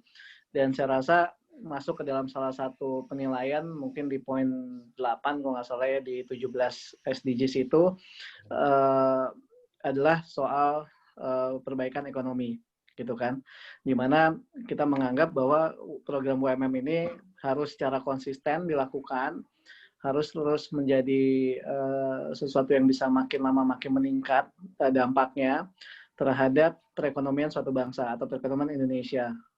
Perekonomian itu nggak mungkin kita cuma bicara tentang di nasional aja, tapi mulai dari lokal, mulai dari desa, mulai dari komunitas yang terkecil gitu kan. Sehingga kalau memang kita lihat apa profil yang tentunya yang kita inginkan adalah memang anak-anak muda yang berani, Kang, yang berani untuk memulai wirausaha, memulai suatu usaha, terus kemudian akhirnya di step berikutnya dia akan sukses, dia akan membuka lapangan pekerjaan, dan kemudian juga pekerjaan ini mempunyai dampak yang sangat tinggi kepada masyarakat sekitar gitu. Jadi banyak sekali mungkin Kang Goris juga sempat menjadi mentor dari sociopreneur seperti Nglang Grandmark, terus kemudian Kampung Marketer gitu kan, yang mereka anak-anak muda yang menjadi pemotor daripada penggerak ekonomi desanya gitu kan, yang tadinya tandus, yang tadinya bisa dibilang hopeless gitu ya, tapi dia salah satu yang berani keluar dari comfort zone untuk kemudian menjadi penggerak motor daripada ekonomi lokalnya. Nah, itu yang kita bicara tentang dampak. Itu yang bisa kita bilang adalah sustainability development tadi. Kita mesti mencapai goals-goals itu, bahwa yang kita cari memang bukan wirausaha yang akhirnya memperkaya diri sendiri, gitu kan. Makanya tadi Kang Hari bilang bahwa mungkin banyak kalau dari sisi omset ada yang lebih baik gitu kan, lebih tinggi gitu maksudnya. Tapi kalau umpama dia dampak sosialnya kurang hebat gitu ya, saya rasa itu mengalahkan poin-poin lainnya gitu. Jadi yang kita cari emang adalah impact-nya gitu kan.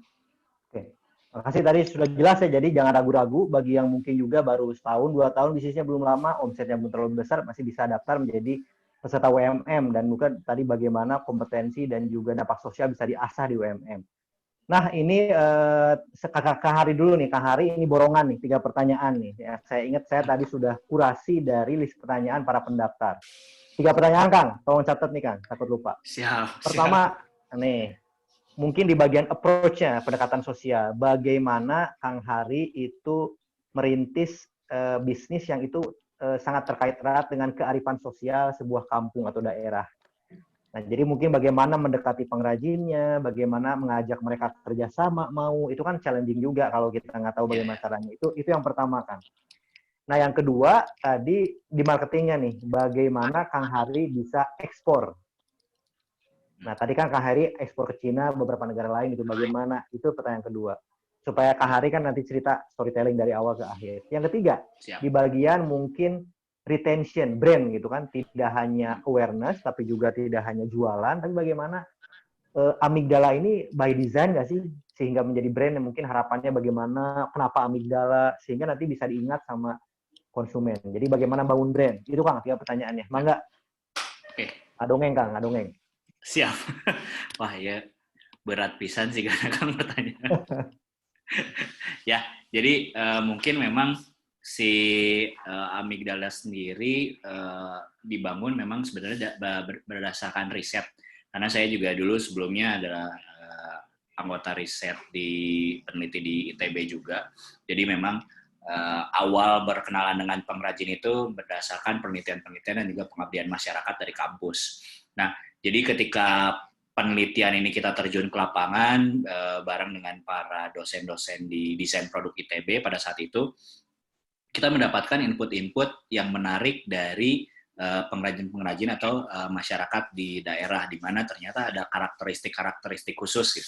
Dan memang kebetulan saya banyak melakukan penelitiannya itu di Jawa Barat. Nah, ini terkait dengan pertanyaan nomor satu tadi mengenai merintis kearifan sosial dan juga komunikasi dengan pengrajinnya adalah saya melihat bahwa pengrajin ini sebetulnya punya kalau kita bisa bilang ini adalah saya sering menyebutnya itu sebagai spesies khusus kan.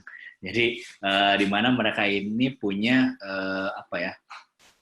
pemikiran-pemikiran yang mungkin agak berbeda nih dengan para pebisnis yang di kota besar atau desainer katakanlah, karena yang biasanya mereka itu terpaut pada nilai-nilai yang mereka percayai dan mereka sudah rasakan atau merasa itu sudah terbukti berjalan gitu. Makanya kalau misalkan kita bekerja dengan pengrajin kan biasanya wah pengrajin mah susah kerjasamanya, atau misalkan pengrajin mah kalau kita ngasih gambar A hasilnya tuh jadi AB gitu atau jadi A aksen. Nah itu memang pasti akan terjadi hal-hal yang seperti itu, sehingga kemudian saya coba melakukan proses berempati dengan pengrajin-pengrajin ini. Saya pengen tahu gitu, mencoba memposisikan diri di posisinya mereka gitu. Apa yang sebetulnya mereka harapkan dari berkerajinan seperti itu, terus kemudian apa sih goals mereka dengan pendapatan yang mereka miliki dan lain sebagainya. Nah, makanya proses saya sekarang bermitra dengan pengrajin di Garut pun sebetulnya proses yang cukup panjang, sekitar 4-5 tahun. Sebelumnya saya banyak memproduksi kerajinan saya di Tasik gitu. Cuman saya melihat Tasik ini sudah mulai banyak juga desainer-desainer dan brand-brand yang juga bekerja sama dengan pengrajinnya, sehingga mungkin pola kerjanya agak berbeda dan akhirnya mindset-nya jadi lebih ke industri seni ya katakanlah, karena orientasinya lebih banyak ke jumlah, terus kemudian sistem produksinya dan manajemen produksinya, sehingga ketika misalkan saya sebagai seorang desainer datang dengan desain-desain yang mungkin bisa dibilang agak berbeda atau rada gila gitu ya, kadang-kadang pertanyaan untuk memulai memproduksinya juga jadi cukup banyak gitu. Nah, sehingga proses risetnya menjadi lebih panjang. Nah, ketika saya pergi juga ke Garut ini, ternyata karakteristiknya itu berbeda lagi. Ternyata karena mereka hanya membuat satu jenis produk, dan selama ini mereka hanya memproduksi, mereka tidak terpapar dengan sistem penjualan dan pemasaran kalau di Selawi ini. Karena sangkar burungnya mereka produksi, terus sangkar burungnya setiap minggu terus sudah pasti ada agen-agen yang akan datang dan membeli produknya, sehingga mereka yang penting beli, yang penting bikin, terus yakin akan terbeli gitu. Nah, jadi pola pikirnya jadi berbeda gitu, tapi itu memberikan peluang untuk saya dan teman-teman peneliti itu untuk menanamkan pola-pola baru dan juga manajemen-manajemen baru. Dan yang menariknya kalau di Selau ini sistemnya sudah semacam kayak pabrik gitu ya. Jadi satu produk tuh dipecah ke beberapa pengrajin atau bahkan beberapa desa. Jadi cuma ada desa ya, ada satu desa cuman bikin iratan bambunya Sangkar aja, burung. ada satu mohon.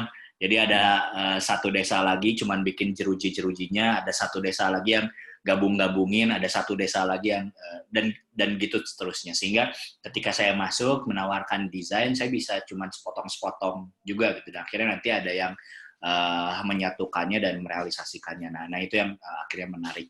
Nah dari situlah kemudian saya membangun kedekatan dengan pengrajin-pengrajin di Garut, karena terlihatnya saya seperti membawa pemahaman yang baru untuk mereka, dan kemudian saya datang dengan proyek-proyek yang juga cukup real pada saat itu, yang kebetulan memang kita ada proyeknya. Dan saya juga menempatkan pengrajin saya sebagai mitra dan partner saya, jadi bukan saya ngorder ke mereka atau saya adalah bosnya mereka, enggak gitu. Jadi saya menempatkan posisinya sejajar gitu. Bahkan dari segi margin pun saya dan pengrajin saya bisa dibilang sama gitu.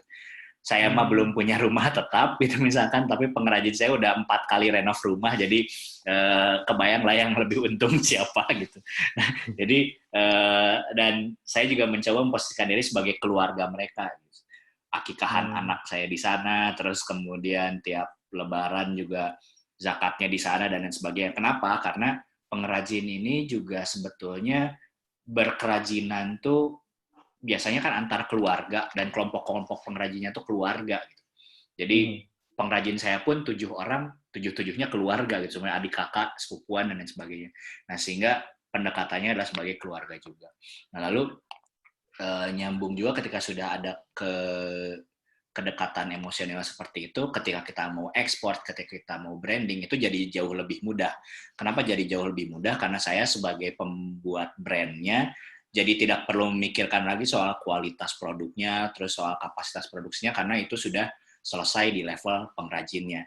Ketika saya ekspor, saya nggak pernah menanyakan ke pengrajin saya bisa bikin berapa, tapi saya cuma menanyakan mau atau enggak gitu, ekspor produk ini dan lain sebagainya. Karena jujur, untuk ekspor ini saya juga mendapatkan banyak bantuan juga ke Korea, ke Jepang, ke Thailand lewat fasilitasi program-program dari CSR, BUMN, kayak Bank Mandiri juga sempat membawa Amigdala ke World Bank Forum tahun 2018 di Bali. Terus kemudian saya juga dapat kesempatan pameran di Milan dan juga beberapa negara lainnya dari pemerintah pusat juga. Nah, jadi dari situ saya memanfaatkannya untuk memasuki pasar luar negeri.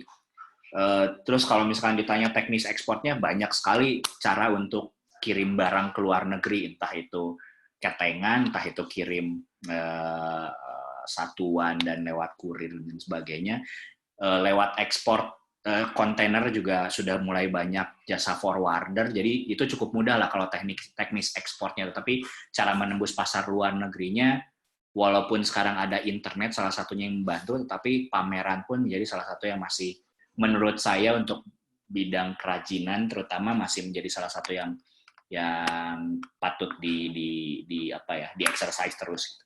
Nah, lalu kalau untuk yang branding, apakah by design atau enggak? Tentu saja by design gitu. Bahkan dari pemilihan nama Amigdala pun saya sengaja milih nama Amigdala karena itu fungsi otak kita yang fungsinya tuh untuk survival skill, terus soal balance, pengambilan keputusan, refleks dan lain sebagainya. Harapan saya adalah si Amigdala ini menjadi platform untuk pengrajin itu bisa meningkatkan survival skill-nya.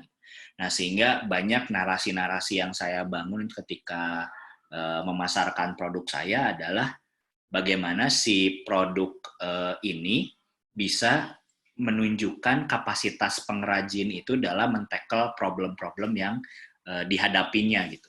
Jadi ketika misalkan ada tadi masa pandemi, Amigdala muncul dengan narasi-narasi atau story ke klien kita atau di sosial media bahwa kita berhasil loh dengan mengajak pengrajin bikin produk yang seperti ini. Datanya dari mana? Dari sini dan lain sebagainya. Nah, itu yang membantu juga. Dan tentunya branding yang paling pas sebetulnya bukan dari logo, bukan dari label merek di produknya, tetapi dari kekuatan si produknya itu sendiri. Dan juga dari desain-desainnya yang orang mungkin ngelihat produk ini, oh ini mah pasti produk Amigdala gitu. Dengan teknik sangkar burung tadi, coiling dan lain sebagainya.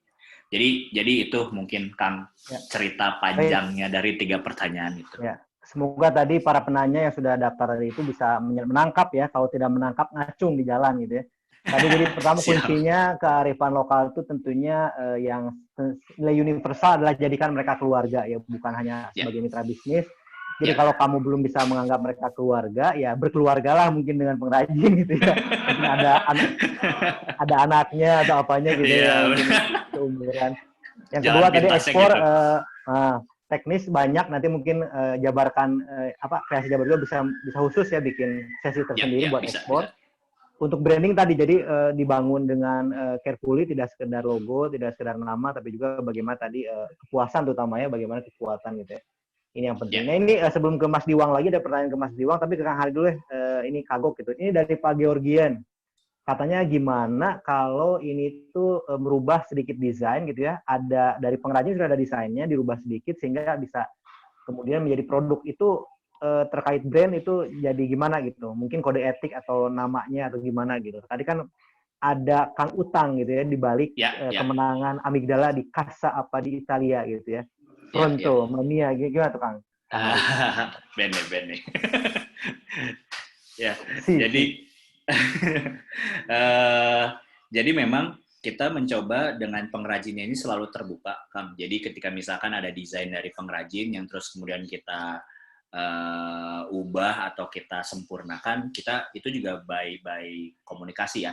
Jadi karena ujung-ujungnya pengrajinnya lagi yang memproduksi, ya pasti mereka tahu juga bahwa desain yang mereka produksi itu atau desain yang saya rubah tuh asalnya dari mereka, karena dari mereka saya rubah terus produksi di mereka lagi. Nah terus perjanjiannya gimana gitu? Sebetulnya perjanjian royalti itu dengan pengrajin sebetulnya tidak ada, karena memang yaitu tadi saya nggak akan lari dari mereka gitu untuk produksinya. Jadi desainnya itu nggak akan saya produksikan lagi ke tempat lainnya, dan itu udah jadi gentleman agreement-nya dengan para pengrajin. Dan kenapa tidak ada paperwork-nya? Karena yang saya pelajari, pengrajin ketika ditawarkan paperwork atau kontrak dan lain sebagainya, mereka justru malah jadi curiga sama kita gitu. Curiga dalam artian, nah aku dua yang kontrak-kontrakan, emang bakalan terjadi sesuatu nih antara kita dan lain sebagainya gitu. Nah, jadi saya gitu ya. Curigation gitu, jadi mending kontraknya teh hati ke hati teh gini kan. Jadi gentleman agreement-nya yang mungkin justru lebih mengikat kalau menurut saya, karena saya juga menepati janji-janjinya ke mereka, dan memang saya bebas, dan justru malah saya bebaskan desain saya. Kalau mereka mau produksi sendiri, ada orang lain yang order, silahkan aja gitu, karena toh tujuan saya di awal memang untuk membantu si pengrajinnya. Dan kalau takut soal kehilangan omset dan lain sebagainya, selama ini sih jujur dari Amigdala ini masih jadi salah satu penghasilan utama saya, jadi sepertinya tidak perlu takut, karena otak kreativitasnya sendiri kan masih di saya dan tim desainer gitu. Jadi ketika misalkan ada satu desain diambil, ya saya tinggal bikin desain baru lagi aja yang mungkin bisa bersaing di pasar. Mungkin gitu, Kang. Ya, hatur nuhun Kang Hari. Jadi tadi ya Pak Georgian, semoga puas. Tadi emang tidak semua perjanjian bisnis atau itu bisa diterapkan di kondisi situasi, apalagi tadi kan Amigdala yang sangat bekerjasama dengan sangat erat gitu dalam rantai bisnisnya dengan pengrajin. Jadi mungkin tadi malah kalau dibikin perjanjian formal, malah mereka agak curiga. Jadi itu mungkin nilai universal yang perlu dipegang tadi, kejujuran, keterbukaan, transparansi, dan juga bagaimana ini bisa maksud baik misi sosialnya meningkatkan mereka juga gitu ya. Sehingga kalau gitu bisa ya intinya hayu-hayu wae gitu ya, bahasa Jermannya. Ini pertanyaan buat Mas Diwang nih tentang pendaftaran. Kayaknya ada yang langsung daftar nih, tapi si Pak Nur Alip ini kayaknya belum males ya klik gitu ya websitenya langsung. Mungkin apa aja yang perlu dipersiapkan kalau mau daftar UMM nih Mas Diwang, mungkin apa proposal atau apa gitu, tanya dari Mas Nur. Oke, kalau umpama lihat di websitenya, sebenarnya yang disiapkan adalah informasi dulu, gitu ya. Karena di wirausahamandiri.co.id, jadi baik lagi ya, jangan lupa kliknya di wirausahamandiri.co.id. Begitu masuk sana, ada button untuk register. Nah, di situ ada apa namanya, ya lebih kepada tabel yang ada isiannya aja sih, kayak misalnya nama, jenis usaha, terus sales mungkin, tapi kalau memang bisnis plan, mungkin nanti akan ada di attach apa namanya, ada lampiran terkait sama misalnya tadi ide-ide bisnisnya seperti apa, mungkin dalam bentuk presentasi. Kalau untuk yang bisnis existing, nanti biasanya ada foto-foto juga mesti dilampirkan, terus persyaratan dokumen administrasi lainnya, karena nanti memang ketika sudah lolos, kita lihat dari persyaratan yang umum sudah lolos, akan masuk ke yang kedua, gitu. Yang kedua itu, tahap 2 adalah tadi kan verifikasi lapangan. Akan ada yang datang mungkin dari teman-teman kita di cabang untuk memverifikasi data, terus kemudian kalau di situ mau disampaikan hal-hal yang proposal atau apa ya silahkan aja. Terus kemudian baru nanti kalau sudah lolos kan tentunya kalau Mama masuk ke dalam final zona misalnya tentunya harus menyiapkan presentasi kan gitu. Sebanyak mungkin kan tadi dikasih tahu 30 menit biasanya, 20 menit adalah presentasi atau 1 jam ya, sisanya adalah tanya jawab. Di website baik lagi ada FAQ-nya di situ. Jadi selain di website ya pokoknya kalau untuk apa namanya pengisian form dan FAQ itu ada di website semua wirausahamandiri.co.id. Tapi tadi saya sudah bilang bahwa apa namanya kita dalam hal ini bekerja sama dengan narasi, sehingga di narasi pun juga ada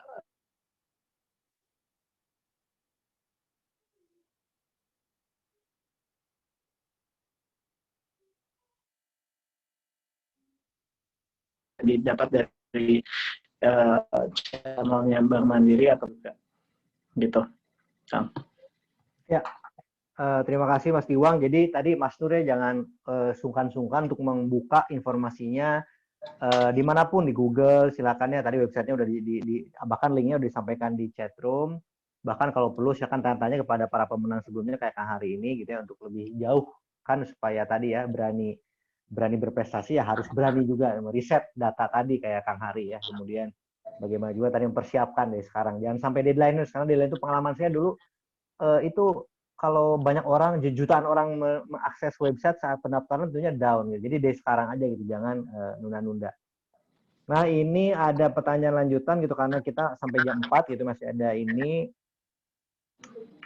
pertanyaan untuk Kang Hari sebelum tadi ya tadi soalnya beberapa pertanyaan di pendaftar sudah saya kupas ya. Jadi Kang Hari juga udah daftar tadi bagaimana membentuk tadi pasar gitu. Jadi itu udah saya nggak akan tanyakan lagi.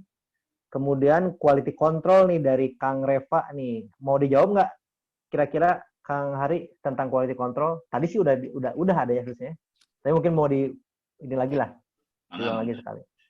Ya, jadi untuk quality control sebetulnya yang menarik adalah ketika kita mau bicara soal pemanfaatan teknologi digital, ternyata untuk bisnis yang basisnya desa atau pengrajin, ini juga bisa diterapkan itu, terutama untuk quality control. Sesederhana WhatsApp. Jadi saya selama ini komunikasi intensnya tuh via WhatsApp, dan memang tugas kita yang mungkin yang lebih punya knowledge untuk pemanfaatan WhatsApp ini untuk menerapkan standar-standarnya, kayak misalkan setiap misalkan ada proses produksi itu 1 minggu gitu, jadi per 2 hari atau per 3 hari saya mintakan untuk difoto dalam beberapa angle, terus difoto juga kayak misalkan kesesuaian dengan gambarnya dan lain sebagainya. Dan sampai saat ini sih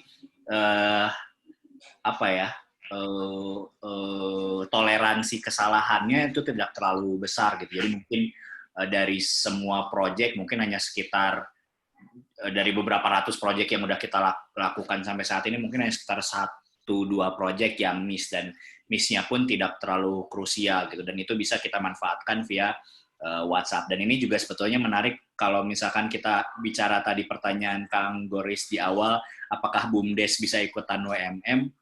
Ini juga kita lagi membangun kerjasama dengan DPM Desa Jabar, karena mereka punya program namanya Patriot Desa. Kita ingin coba memanfaatkan nih si Patriot Desa ini untuk berwirausaha juga. Dan salah satunya yang ingin kita bantu adalah bagaimana mereka memanfaatkan teknologi digital gitu.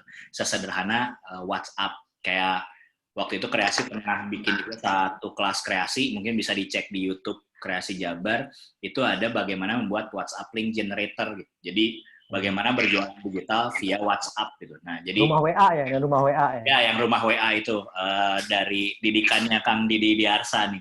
Jadi itu juga bisa diterapkan karena saya lihat pengrajin di desa-desa pun itu bisa kita kontrol dengan mudah via WhatsApp.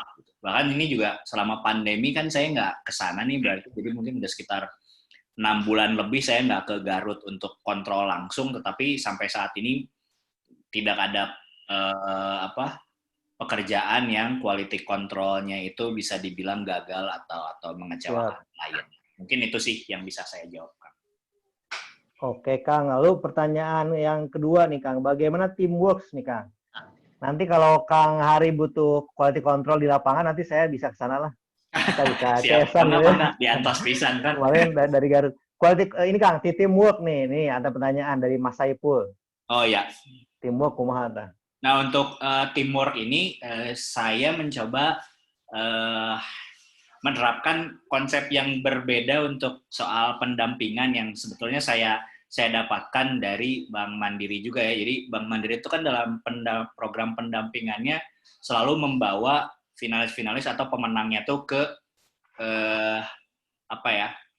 pengusaha-pengusaha yang sudah sukses, kayak waktu itu ke Net TV, terus kemudian ke Paul Patisserie. Jadi bukan mereka yang didatangkan ke kita untuk kita belajar, tapi kita yang mendatangi lokasi usahanya. Nah, itu juga yang saya terapkan ke pengrajin-pengrajin di Selawi Garut gitu. Kan biasanya kalau program pemerintah teh pengembangan desa, pembicaranya datang ke desa terus ngacapruk ya Kang ya, bla bla bla bla bla, di kota teh gini, tapi orang desanya mungkin nggak kebayang gitu apa yang harus dilakukan. Nah, jadinya saya rutin membawa pengrajin-pengrajin saya ke keluar desanya untuk melihat sukses story, kayak kita berkunjung ke pabrik atau ke tempat-tempat yang kerajinannya lebih sukses, ke Tasik, ke Temanggung, ke Jakarta.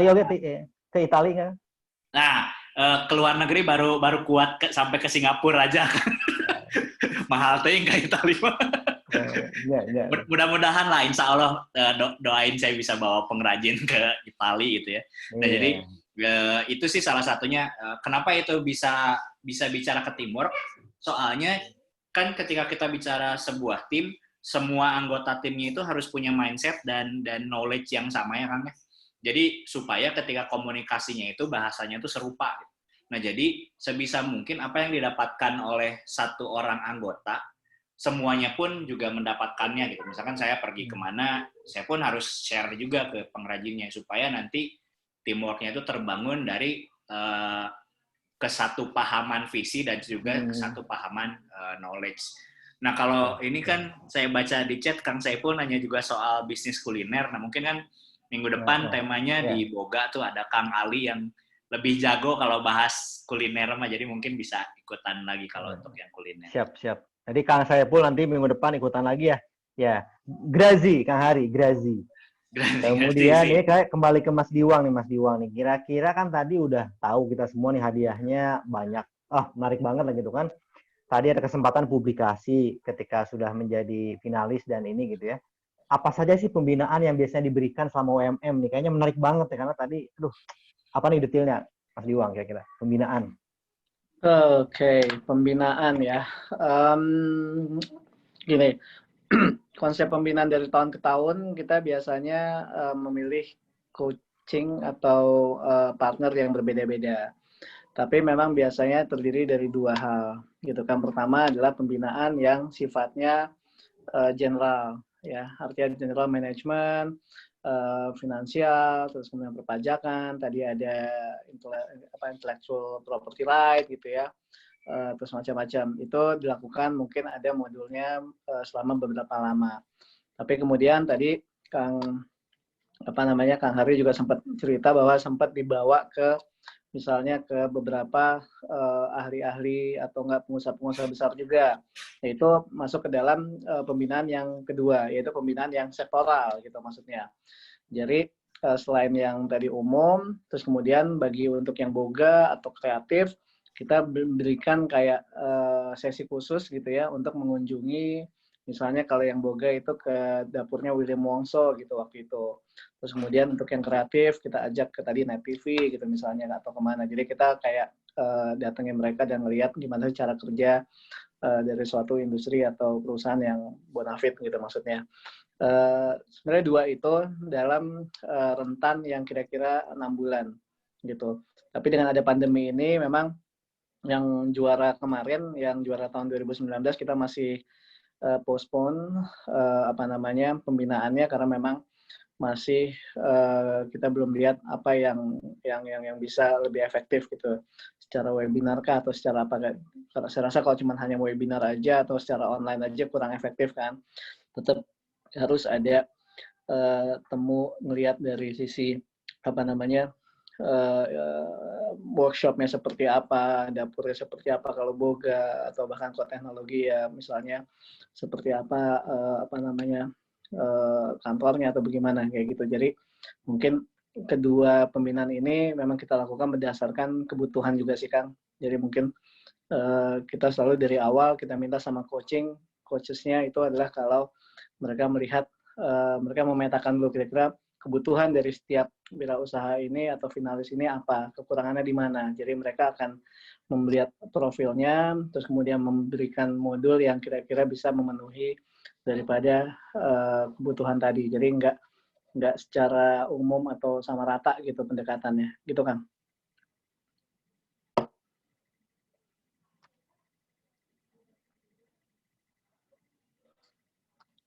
Masih menarik banget ya. Jadi emang jangan ragu sekali lagi tadi buat daftar WMM, tidak hanya masalah usaha, tapi juga bagaimana pengembangan diri kamu juga nanti akan diperhatikan gitu ya. Nah mungkin sesi terakhir nih saya akan membuka kesempatan buat teman-teman yang mau bertanya langsung nih. Kita silakan, mungkin tadi Barina Kriput sempat ngacung ya, raise hand apa ada mungkin yang mau tanyain, atau teman-teman yang lain silakan ambil mic, atau mungkin juga videonya dinyalakan dan di-unmute untuk mau bertanya langsung kalau ada silakan.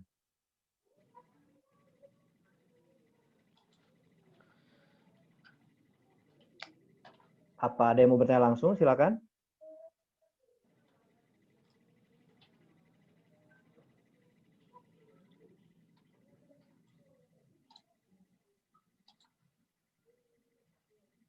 Silakan teman-teman kalau ada yang mau bertanya langsung. Apa ada yang mau?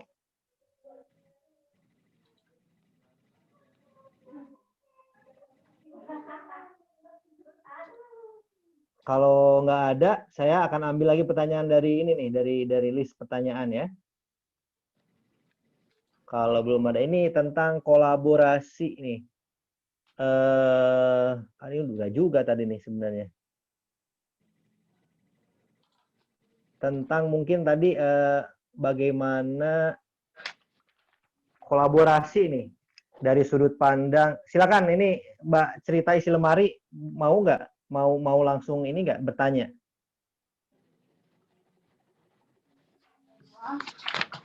Silakan Mbak Cerita Isi Lemari. Oke, webinar.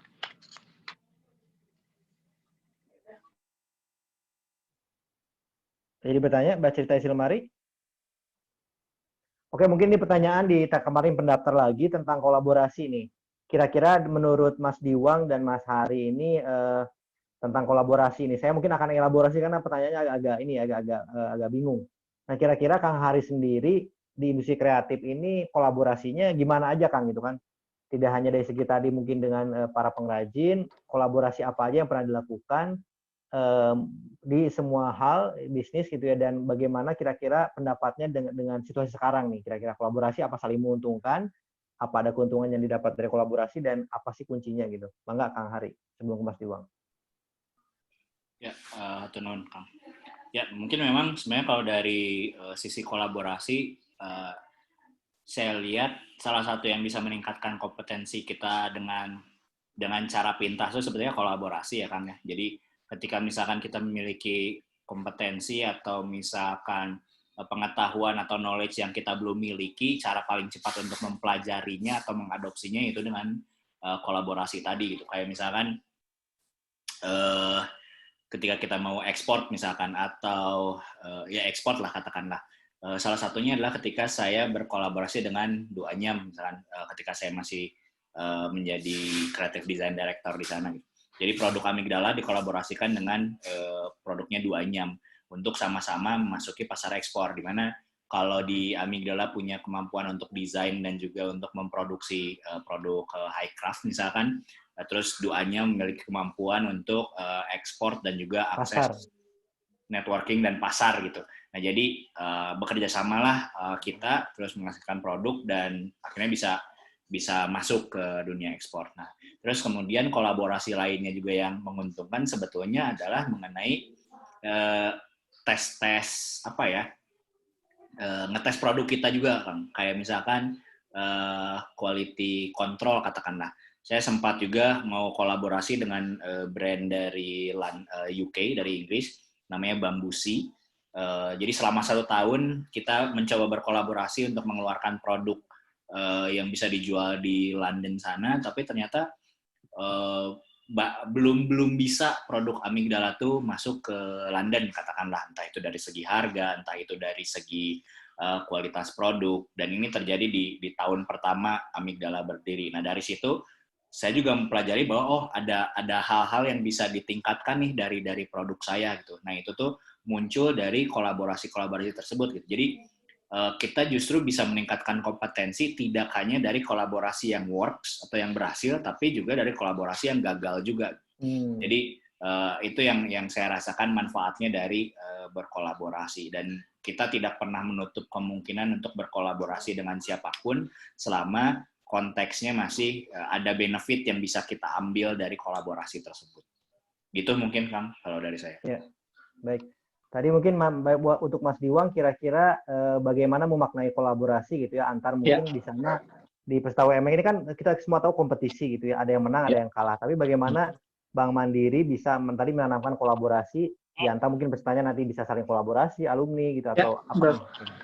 Ya betul Kang. Tadi memang itu yang saya belum quote ya dalam paparan saya. Memang salah satu yang menjadi dampak yang paling baik juga ya, positif ya dari teman-teman UMM sepanjang yang saya ikuti, memang adalah ketika mereka dihadirkan pada saat penjualan final contohnya.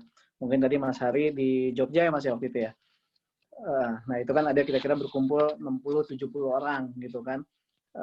Jadi memang bukan hanya kenalan dengan yang di satu sektor aja sebagai let's say tadi quote unquote kompetitor gitu kan dalam hal presentasi, tapi juga Mas Hari bisa jadi kenal dengan teman-teman yang ada di bidang usaha lain gitu, misalnya jasa, teknologi, ya kan, terus kemudian boga gitu, yang intinya ada di berbagai provinsi juga, jadi saling kenal. Dan yang saya pernah dengar pun juga akhirnya berkat dari ketemu pada saat coaching di penjurian final gitu misalnya, jadi mereka setelah mereka selesai mereka tetap melakukan networking itu. Jadi networking alumni UMM ini saya cukup senang dengarnya bahwa memang mereka tetap keep in touch, keep in contact gitu ya.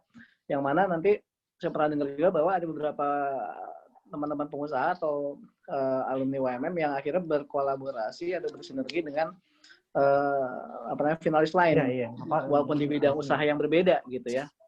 Jadi bisa aja si yang pemenang si boga tadi atau yang kreatif kemudian ketemu sama yang teknologi, mereka bisa saling support. Ternyata ada beberapa layanan yang diperlukan oleh salah satu pemenang yang bisa dipenuhi oleh pemenang yang lain gitu maksudnya. Bahkan ada misalnya pada saat boga, misalnya ada salah satu franchise, bukan franchise ya, atau ya salah satu usaha yang tadinya awalnya hanya ada di Batam gitu ya, dia bisa buka di Surabaya atau di Kalimantan atau Sulawesi karena dia kenal dengan teman-teman di sana pada saat penjurian final. Jadi menjadi kesempatan buat dia membina networking yang baik, karena saya rasa makin kesini dunia makin connected ya. Jadi kita nggak bisa lagi hanya individually approach, terus kemudian juga menang sendiri atau gimana, tetap harus ada kolaborasi karena memang untuk efisiensi, terus untuk efektif juga. Kadang-kadang kita mesti cepat sampai ke pasar, karena kecepatan itu biasanya bisa dilakukan karena kolaborasi. Itu sih Kang. Jadi maksud saya agak susah menjadi suatu wirausaha sekarang kalau tidak kolaborasi. Perlu dana yang sangat besar gitu maksudnya untuk bisa mengambil lead itu tadi gitu maksudnya. Nah, ketika itu kolaborasi antar tadi bidang usaha yang sama ataupun bidang usaha yang berbeda, saya rasa sangat diperlukan dalam hal tadi peningkatan kompetensi ataupun juga peningkatan usaha dari masing-masing wirausaha tadi. Itu sih Kang, sangat penting. Baik, jadi tadi ya di dalam kompetisi ini banyak sekali momen-momen teman-teman nanti bisa terhubungkan, terkoneksikan dengan berbagai stakeholder dan juga pengusaha lain sehingga bisa berkolaborasi. Jadi tetap ada peluang buat tadi banyak sekali konektivitas dengan berbagai kerjasama dengan berbagai pihak. Oke, mungkin waktu juga sudah habis. Terima kasih bagi Kang Hari. Sukses Amigdala dan juga jabarkan kreasi ini. Semoga tadi bisa juga mengungkit ya tadi kesuksesan pribadi di Amigdala menjadi kebaikan kemaslahatan di Jabar, bagaimana mengajarkan pengusaha-pengusaha lain buat juga mengangkat derajat para pengrajin di Jawa Barat. Bang Mandri juga sukses, luar biasa programnya tadi menjadi CSV, share value, tidak hanya sosial tapi berdampak sekali bagi bisnisnya. Jadi sebuah teladan juga bagaimana menciptakan produk yang itu nanti bisa berdampak pada bisnis juga ya, tidak banyak pada sosialnya. Dan sampai jumpa lagi di minggu depan pada acara yang sama dengan tema yang berbeda tentang kuliner. Jangan lupa daftarkan diri kalian pada program UMM 2020 di wirausahamandiri.co.id. Raih kesempatan untuk dapatkan pembinaan dari para expert, modal untuk nanti akses pendanaan ke depannya, dan juga tentunya hadiah tadi total menarik sampai 2 miliar rupiah. Saatnya teman-teman sekarang berani berkreasi, kemudian tunjukkan prestasi, saatnya mandiri, wirausaha muda mandiri, berani muda, mana karya lo. Terima kasih. Assalamualaikum warahmatullahi wabarakatuh. Waalaikumsalam warahmatullahi wabarakatuh. Sukses semua. Ya, kasih Pak Diwang, kasih Kang Goris. Makasih Kang Hari, Kang Goris. Ya, Assalamualaikum.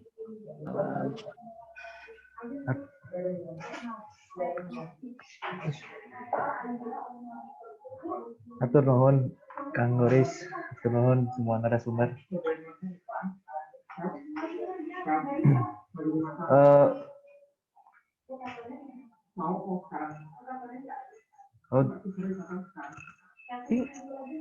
Untuk selanjutnya mungkin sambil ada beberapa video yang akan kita coba share karena kebetulan kreasi ini akan coba melakukan fasilitasi bagi pelaku ekonomi kreatif untuk beberapa skema pembiayaan. Ada 2 skema pembiayaan yang akan coba kami fasilitasi dari kreasi. Yang pertama ada pembiayaan perbankan, kemudian juga ada venture capital. Untuk videonya mungkin bisa kita simak sama-sama di sini.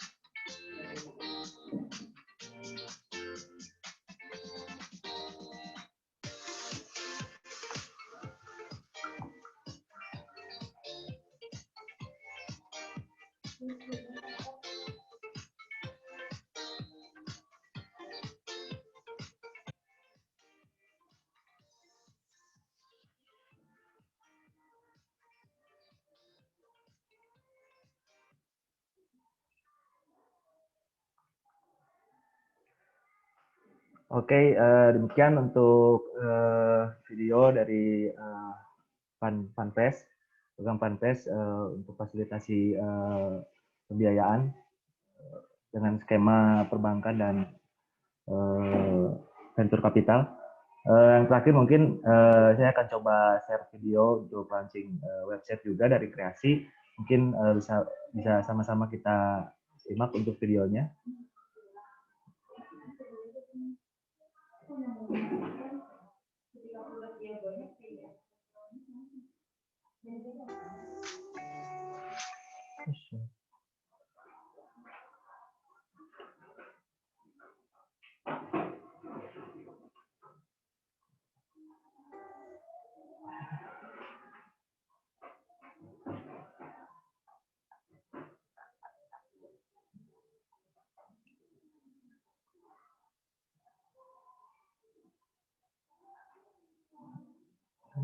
Ini mana?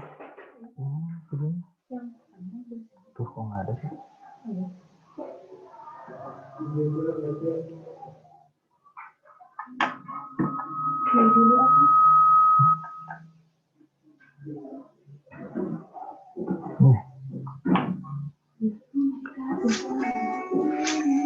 Ini mah pantas, kenapa?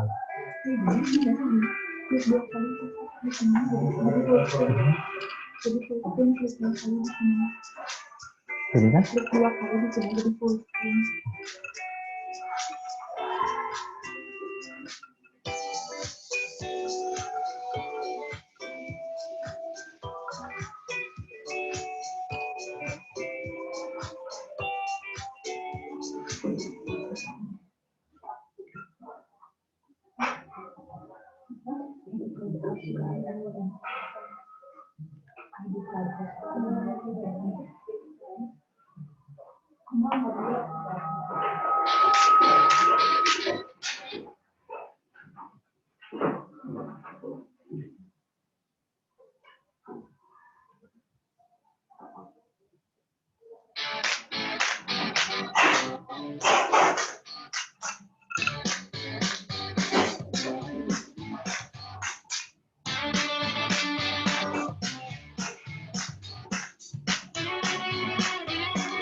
Oke, baik. Demikian yang bisa saya sampaikan mengenai program dari Kreasi Jabar. Tadi sudah ada program Panpes, kemudian juga ada launching website Kreasi Jabar. Baik, karena memang waktunya sudah habis, begitu, sudah hampir di penghujung acara. Saya juga selaku MC mengucapkan terima kasih banyak kepada peserta yang sudah mengikuti acara ini dari awal sampai akhir. Mungkin kita akan jumpa lagi di acara berikutnya, Wapunjar XWMM, di seri yang kedua.